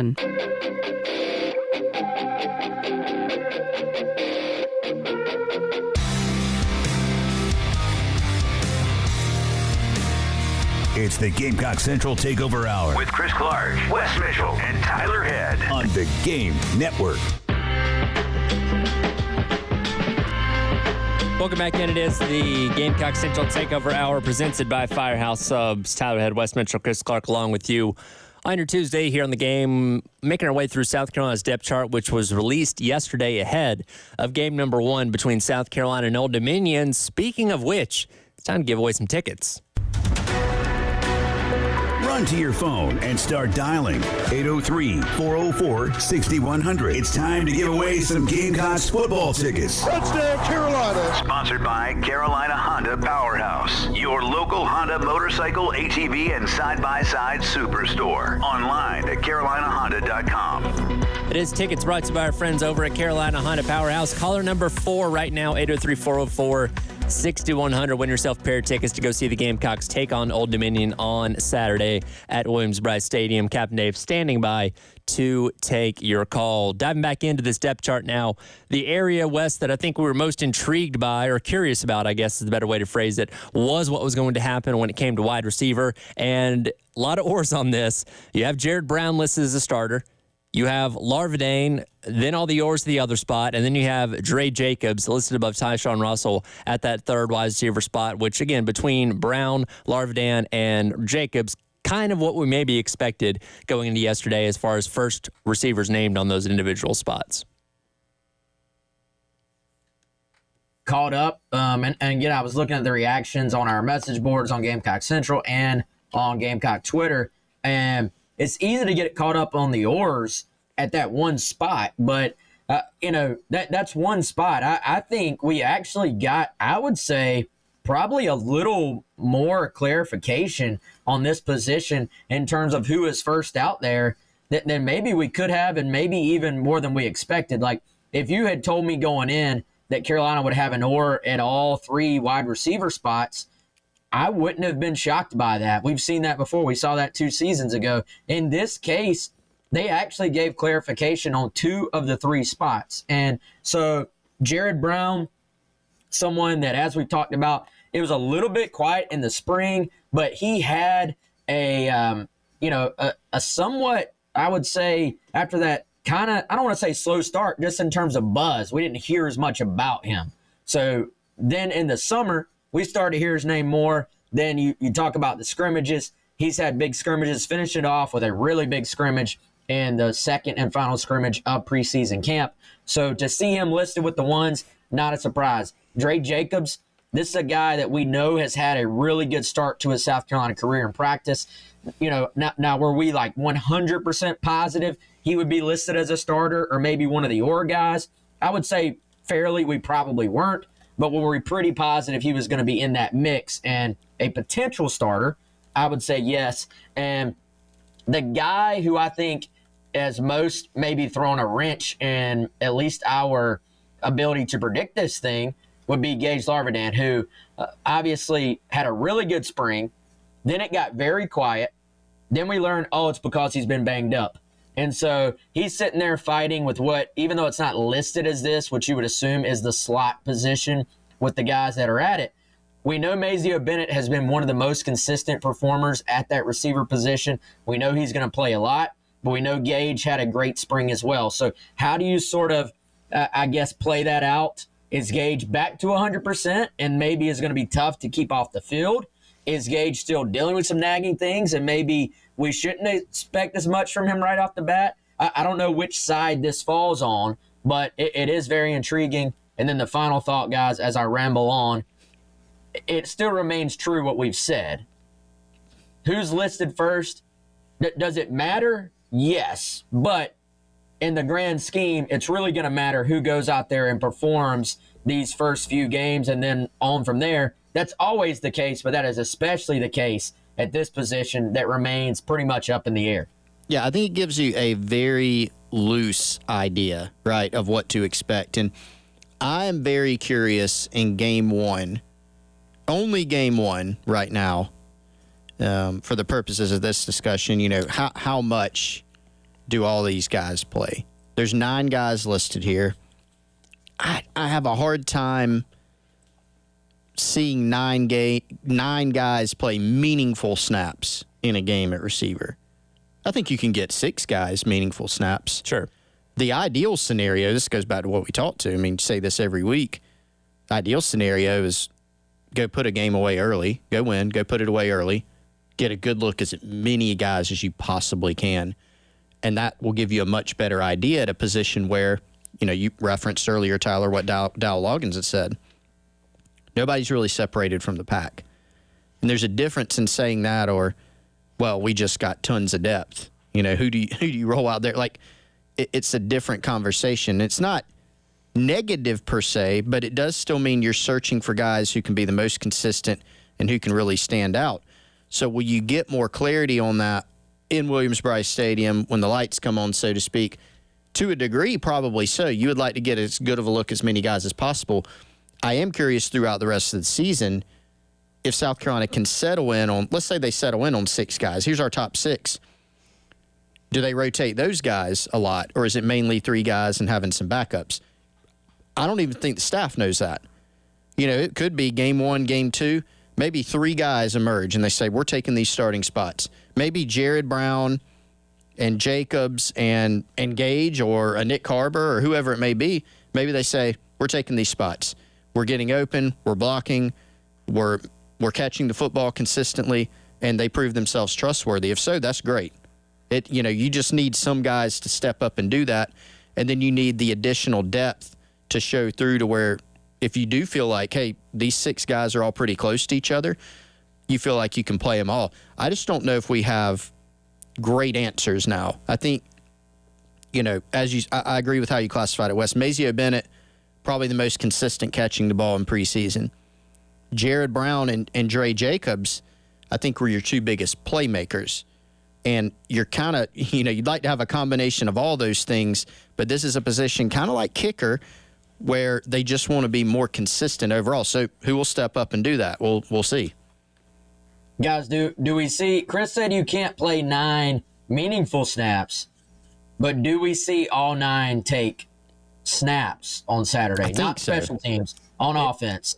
What do y'all think? Unless you're in just a dogfight, ideally, that'd probably be what plays out, right? I think so. I think we see 9. I'm need to go back and look and see, in past openers, how many guys has South Carolina been able to play. not everybody's taking 30 snaps, obviously, I don't think. Maybe. And I don't even know if looking back at previous openers, if that would give you a good indication, because, it's certainly not in the Beamer era. I don't think you've ever gone into a season with this many questions at one spot like a receiver where you truly had the ability or the want to maybe rotate that many guys in. Yeah, it could end up being a combination of let's get a good look at all these guys, and then, hey, if you are fortunate enough to be up, let's get more of a look at more guys in total. So I think if I had to guess, I think the staff's going into this game no matter what, even if it is a dogfight, you might be feeling like, hey, different guys are going to play based on the situation, based on the play call, the skill set, and the fact that nobody's separated quite yet. Absolutely. We'll continue on with the depth chart conversation. Jump over to the defense as a couple of interesting things coming away from yesterday as well. It is Gamecock Central Takeover Hour presented by Firehouse Subs on your Tuesday here on The Game. All right, everybody, I want to tell you about our friends over at Midlands Home Renovations. Top-rated general contractor right here in the Midlands, locally owned and operated. They specialize in interior and exterior residential remodeling services. So if you're looking to upgrade that kitchen, remodel your bathroom, do some siding, do roofing, they have the expertise to handle all of those projects, any size, any complexity. Go to their website, midlandshomerenovations.com. You can get a free quote there. You can check out their gallery. You can learn more about the company, check out their blogs, their service areas, and what all they can do for you. Again, that's midlandshomerenovations.com, or you can give them a call, 803-868-4503. Since 2008, comprehensive residential remodeling services right here in the Midlands. Partner with Midlands Home Renovations for your next renovation project. midlandshomerenovations.com. The Game Network in Columbia. 107.5 The Game. In Florence. 100.5 The Game. In Myrtle Beach. 100.3 The Game. Powered by Integrated Media. The Game TV. Sponsored by Shepherd's Glass. A true reflection of quality. The Game TV. Hey, it's Tyler Head from The Game. Spend your Labor Day weekend at Darlington Raceway August 31st and September 1st. The action kicks off on Saturday with the NASCAR Xfinity Series 200-miler. Kids 12 and under get in free, and tickets for adults start at just $35. And make sure you're back on Sunday for the 75th running of the Cookout Southern 500. For the NASCAR Cup Series, tickets start at just $55. Kids 12 and under start at just $10. Bring the whole family and make memories that will last a lifetime at Darlington Raceway. Since 1963, Takeuchi has been a pioneer in the compact construction industry, having developed the world's first compact excavator in 1971 and the world's first compact rubber track loader in 1986. Takeuchi continues to revolutionize the industry through innovative technology and listening to customer needs. Now you can partner with a truly global leader by contacting TEC Rental Equipment in West Columbia, Orangeburg, and Somerville. From world first to world leader, Takeuchi. What's up, Gamecocks? Ben Cato, third-generation owner of Cato's Power Equipment, here with a few tips to help make summer just a little bit easier on your zero-turn lawnmower. Hot days mean you might be running through engine oil just a little bit quickly. Give that dipstick a check every day. And consider switching to Kawasaki K-Tech 20W50, designed for ambient temperatures over 120 degrees. Dry days mean extra yard debris. Make sure that the top of your cutting deck stays clean and doesn't get packed with dry grass, hay, or straw. If you're worried about keeping it clean, a handheld blower from Steel, like the battery-powered BGA 60, is perfect for it. And don't forget, an ounce of prevention is worth a pound of, well, having to pay to get your lawnmower fixed. Consider using these blistering afternoons to give your equipment some extra TLC. For all the parts, service, and advice you'll need, do what the pros do. Come to Cato's Power Equipment. Visit us at 4012 West Beltline Boulevard or always online at catospowerequipment.com.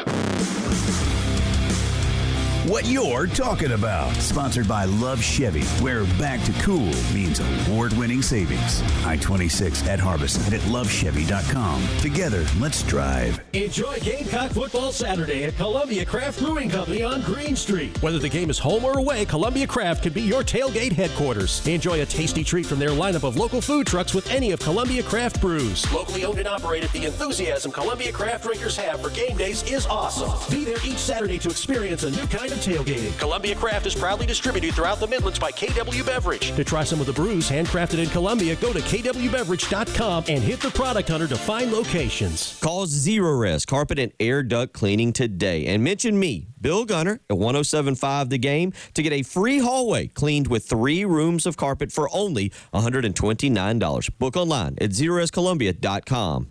Hey guys, it's Jay Phillips for AAA Heating and Air. You know, for many years, AAA has been your year-round ally against changing weather across the Midlands, whether it's the hot summers or those cool winters. Let their expert team make sure that your home is always an oasis of comfort. And now, Roy and Dana Finley have a spectacular offer to make it even better for you and your family for years to come. How about 12 months, no payments or interest in 2024, plus guaranteed financing, a $1,500 system buyback rebate, and their 15-year parts and labor guarantee that speaks volumes of the trust in their service and in their products. AAA has done things at my house that make my family nice and comfortable all year long. They can do it for you, too. Get a free quote today. Call AAAtoday.com. That's call AAAtoday.com or give them a shout at 803-677-1500. Tell them Jay Phillips sent you to AAA Heating and Air.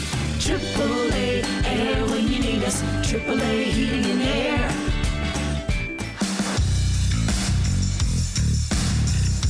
Powered by Integrated Media, The Game TV. Sponsored by Shepherd's Glass, a true reflection of quality. The Game TV. Sponsored by Shepherd's Glass. What you're talking about. Sponsored by Love Chevrolet. On The Game Network.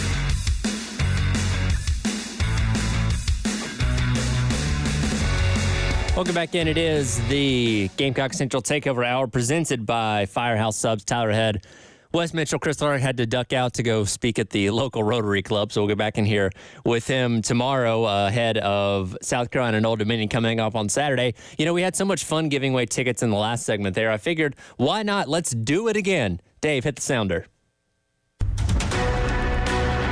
Run to your phone and start dialing 803-404-6100. It's time to give away some Gamecocks football tickets. Touchdown, Carolina. Sponsored by Carolina Honda Powerhouse, your local Honda motorcycle, ATV side-by-side superstore. Exit 70 up I-20. Turn by the Flying J. Online at carolinahonda.com.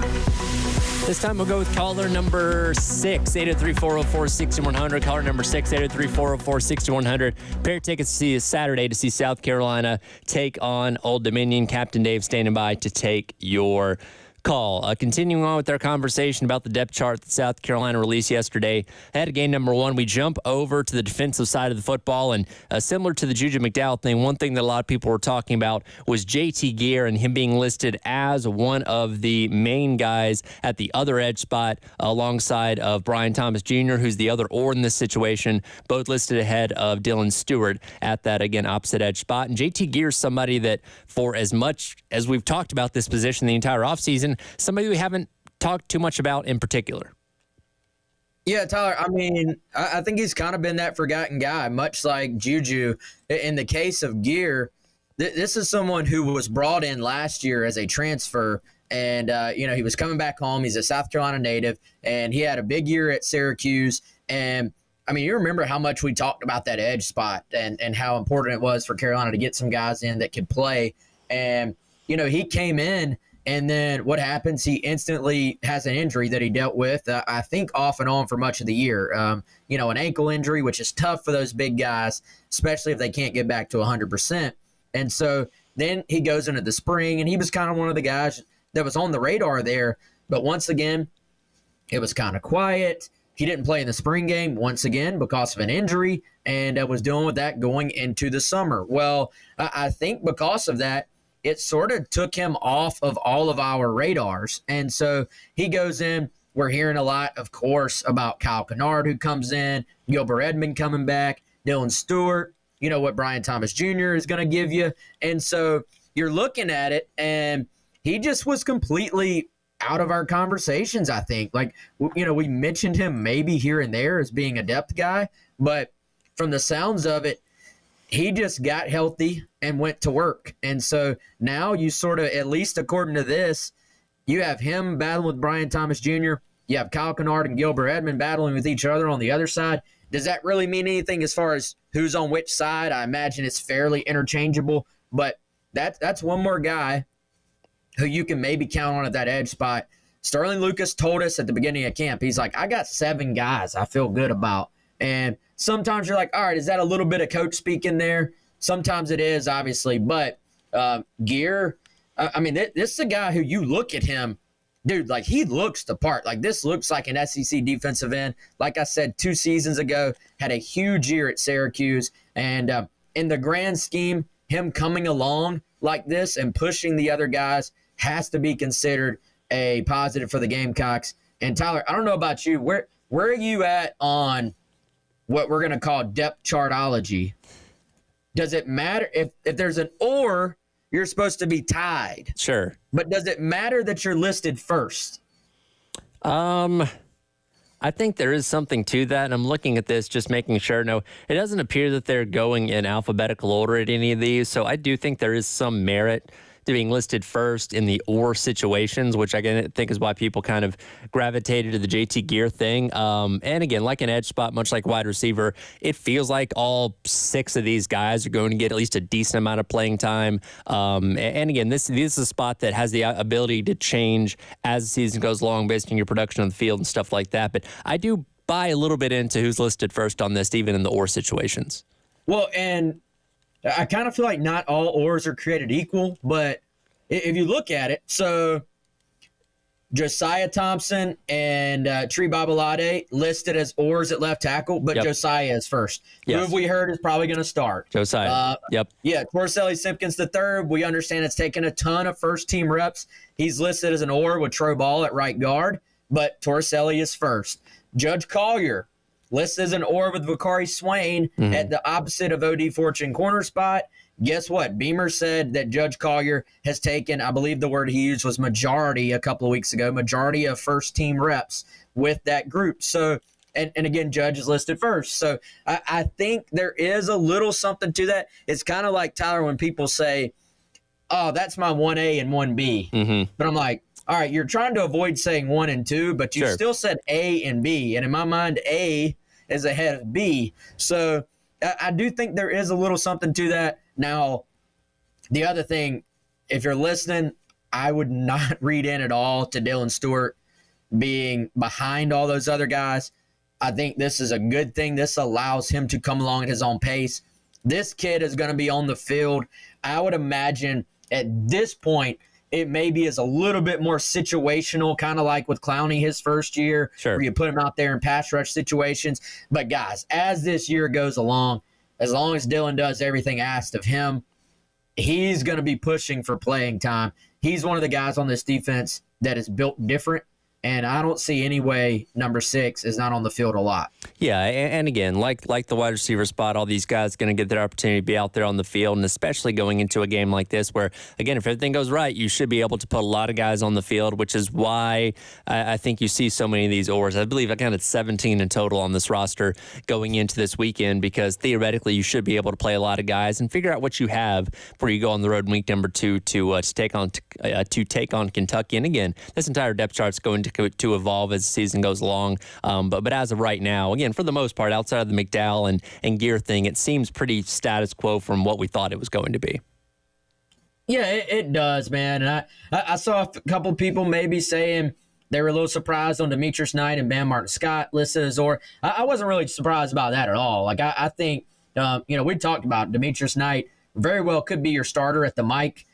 When there's 3 receivers on the field, or talking about receivers all offseason, when there's 3 linebackers on the field, I feel there's a 95% chance, at least first up, it's going to be Debo, Demetrius, and Bam Martin Scott. So the real question is who is out there first when you just have 2 linebackers on the field in that 4-2-5. I think that could be Demetrius Knight or Bam Martin Scott. They both can play that Mike position.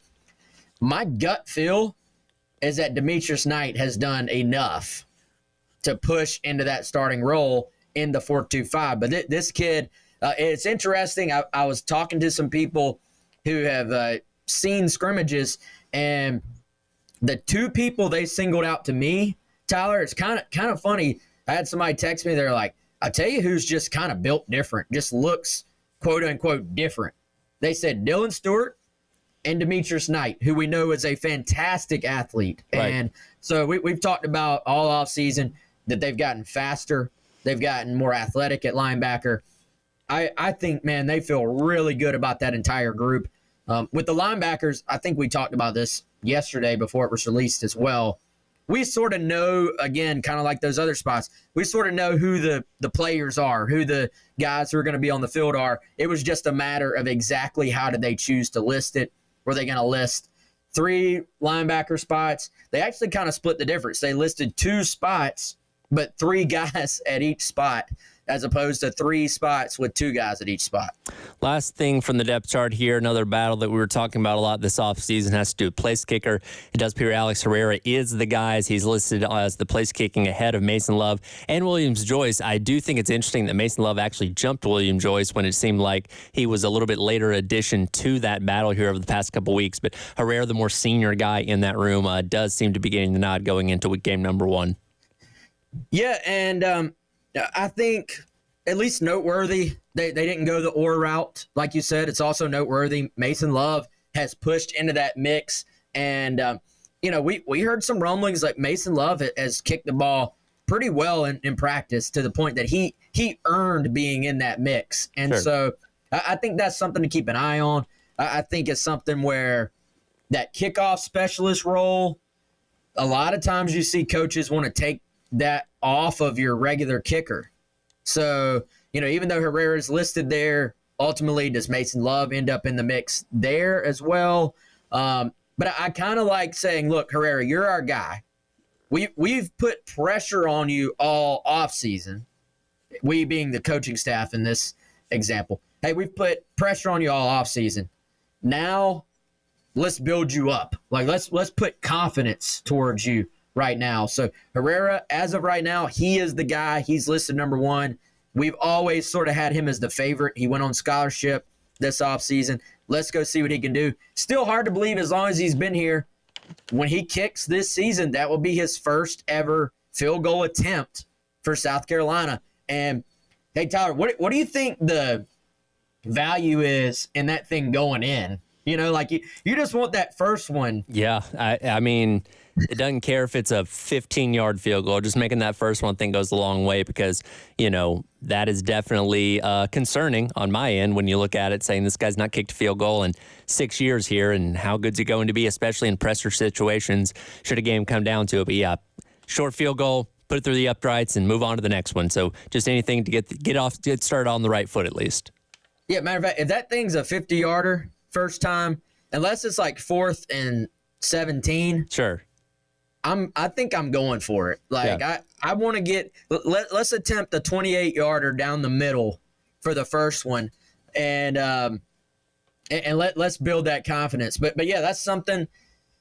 Again, you talk about the beauty of football. There's so many variables that play in. You've been spoiled at the place kicker position at Absolutely. South Carolina. For sure. You hope that continues. Fingers crossed. We'll see what happens. I'm sure Beamer will talk plenty about this, not only today in his presser at 1, but also on Thursday at Carolina Calls coming up at 6 o'clock, where you can actually call in and ask Beamer a question yourself, unlike another coach in the state of South Carolina, which we'll get to in a moment. It is the Gamecock Central Takeover Hour presented by Firehouse Subs on your Tuesday here on The Game. From the Midlands to the PD to the beach. The Game Network. Ever been on this date? You're a good-looking man. Thank you. Very pretty. Real soft, delicate features. They're real feminine. And thought, man, I'd rather be listening to the game right now. Welcome in to the afternoon show. Alongside Elijah Campbell, I'm Jay Phillips. Well, just go to iTunes or Google Play and download the Game app. Sure, you may no longer be with that person anymore, but you'll never be without the game again. This is Maggie Gray with the Sports Minute, sponsored by Wrangler. It's Wrangler season out there. Open roads, endless horizons. Shop Wrangler.com for new denim styles. The Michigan Wolverines received their formal notice of allegations regarding the sign-stealing scandal with multiple Level 1 violations, the strongest there is. Not only that, Connor Stallions, the staffer at the center of the alleged scheme, has a Netflix documentary that drops tonight. I'm Maggie Gray.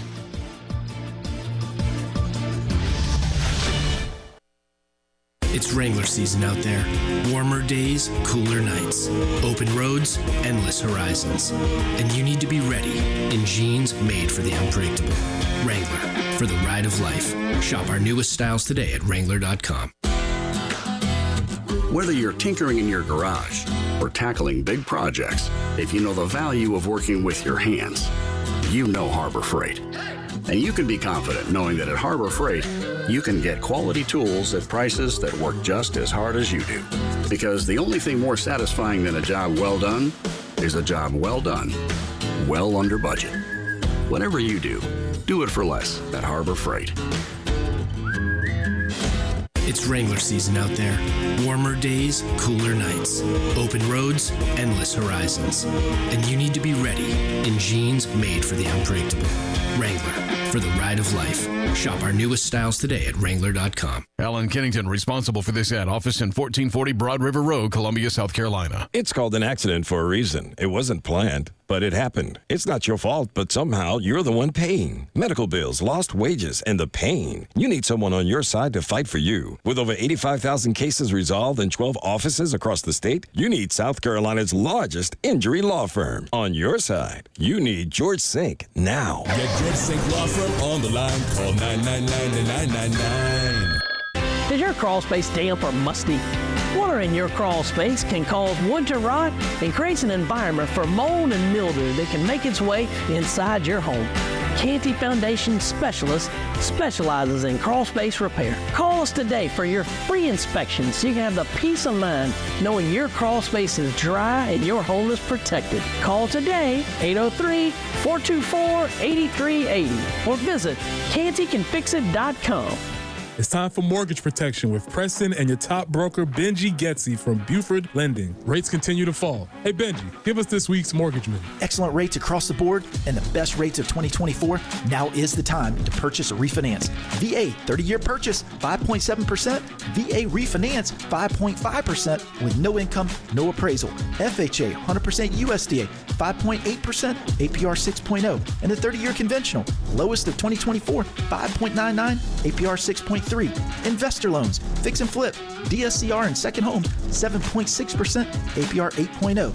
And don't forget our first-time home buyer incentive, 100% financing with up to $15,000 in down payment assistance. So shop and lock your rate with Buford Lending today. We want to be your broker. Rate subject to change, equal housing lender, credit restrictions apply, NMLS 1703543. For more information on how Benji and his team at Buford Lending can help you, visit them online at buford.mortgage or call 843-524-2404.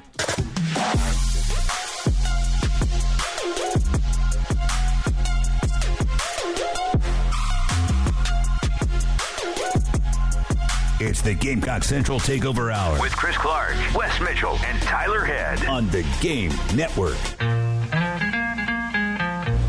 Am I perfect? No, I'm far from it.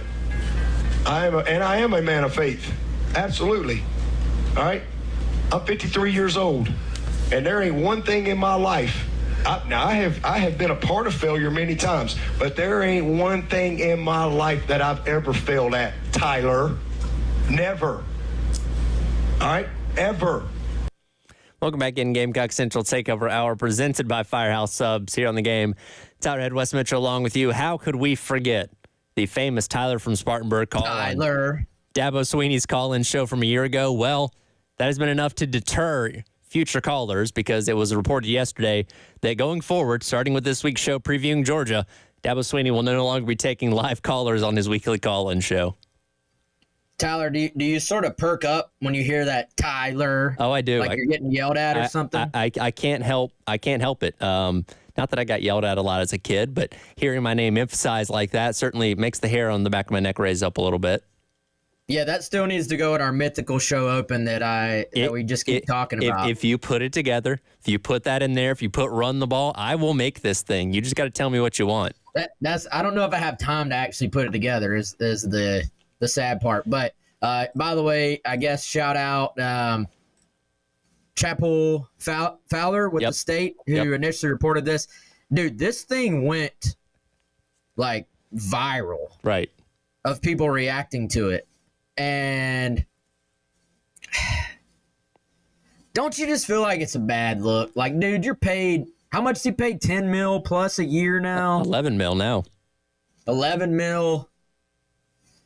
It's just a bad look, man, because I feel – so here's the thing. Are all the questions you're going to get in the call-in show great questions? No. Are most of the questions you get on the call-in show great questions? Probably not. But isn't there just something about football and sports and just the like we're already doing away with so many parts of like traditional college athletics. Sure. The call-in show and the casual fan calling in and asking about the tight ends and all those things are just a part of the fabric of college football and college sports. Of course. Is it probably a more buttoned up, easy layup show if you can pick from tweets and emails and texts and all that? Yes, of course. But come on, man. Well, and Dave, we'll bring you into this because you've produced many a night's worth of Carolina calls, here for Gamecock football where, it is up to the call screener to a degree to decide who gets through and who gets to ask the question. So, if you do get a rush of people that, want to heckle the coach, you just don't let them through and you let in the guy that says, hey, coach, think we're going to win the national championship this year? Like, it's kind of up to them to dictate how this goes, right?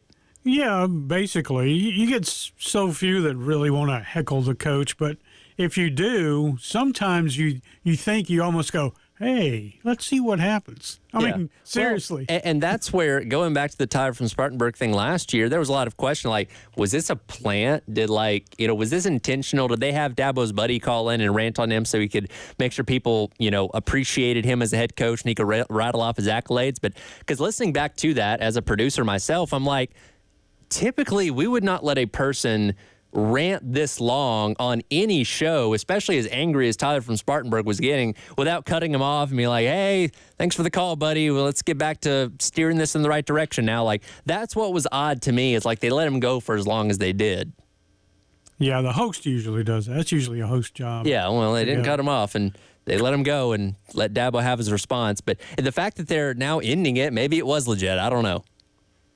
Maybe they were playing the long game, and this was a plant to give them an excuse to end it. Now, I'm not a conspiracy theory guy, but I think, again, it's just so we've lost so, and I still love college athletics, but we have lost so many of the little things that make it fun and all the little traditions and stuff in recent years. So to do away with the call-in show, it just ain't right, man. Now, it will not be completely devoid of fan questions. You can text and email in questions as well, but that's not the same. That's not the same. You want to hear the passion in that fan's voice as they call in and get. And my favorite part, or actually the worst part about call-in shows is not the calls like Tyler. It's the awkward where there's the little delay. So the person goes, he didn't turn his radio down. Yeah, turn your radio. Coach, hey, how you doing tonight, Coach? And then there's a delay, so the coach responds while the person's talking, but then they stop. And then there's another delay, then they start back. Like, you got me? Coach, thank you for being here, man. Hope you're happy. How you doing tonight, Coach? And it's like, all right, dude. Really, let's just spit the question out. I don't even care what the question is, but let's just spit the question out. We wasted 5 minutes on the hi, how are you? So we still haven't gotten to the question yet. Go ahead and ask about the tight ends. Go ahead and tell about your play you drew up on the napkin that you want them to implement. Go ahead and ask why Nick Harbor isn't playing more. Whatever it is you're going to ask or say, let's just get to it, right? Yeah. Oh no, you're 1,000% right. That is as spot on can be from listening to so many of those shows over the years. And every coach deals with it. It's not just an SEC thing or an ACC thing. It is across the country, and that is why we love this beautiful, chaotic, weird sport that is college football. Yeah, it's special, man. It's not supposed to be completely professional and buttoned up. It's supposed to have a little bit of wackiness, a little bit of corniness to it, and that is why we love it. Well, Tyler from Spartanburg ruined it for everyone when it comes to Dabo's call-in show. That'll do it for today's edition of the Gamecock Central Takeover Hour, presented by Firehouse Subs. Coming up next, halftime show with myself, Terry Ford, analyzing more of the depth chart here on The Game.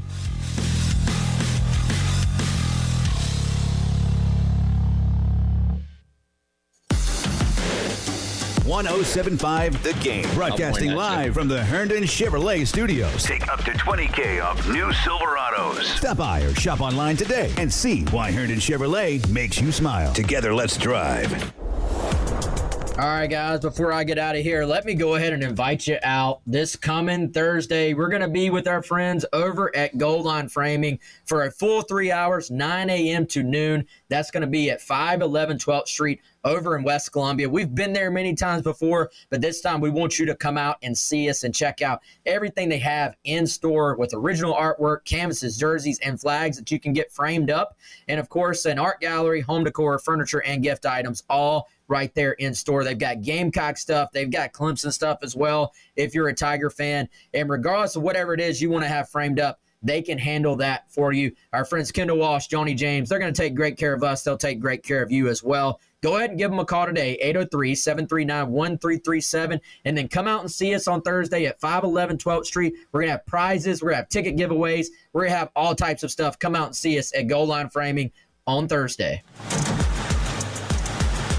There's never been a more affordable way to get on the water than during the inventory clearance sale at Mid-Carolina Marine. Get the boat of your dreams and cruise away with unbeatable savings on center consoles, bay boats, pontoons, deck boats, and more. Special rock bottom pricing on remaining Stingray boats and Berkshire pontoons. Create lifelong memories with these affordable boats, perfectly designed for family fun and excitement. Make this the year you finally get on the water. 718 Sunset Boulevard in West Columbia, or visit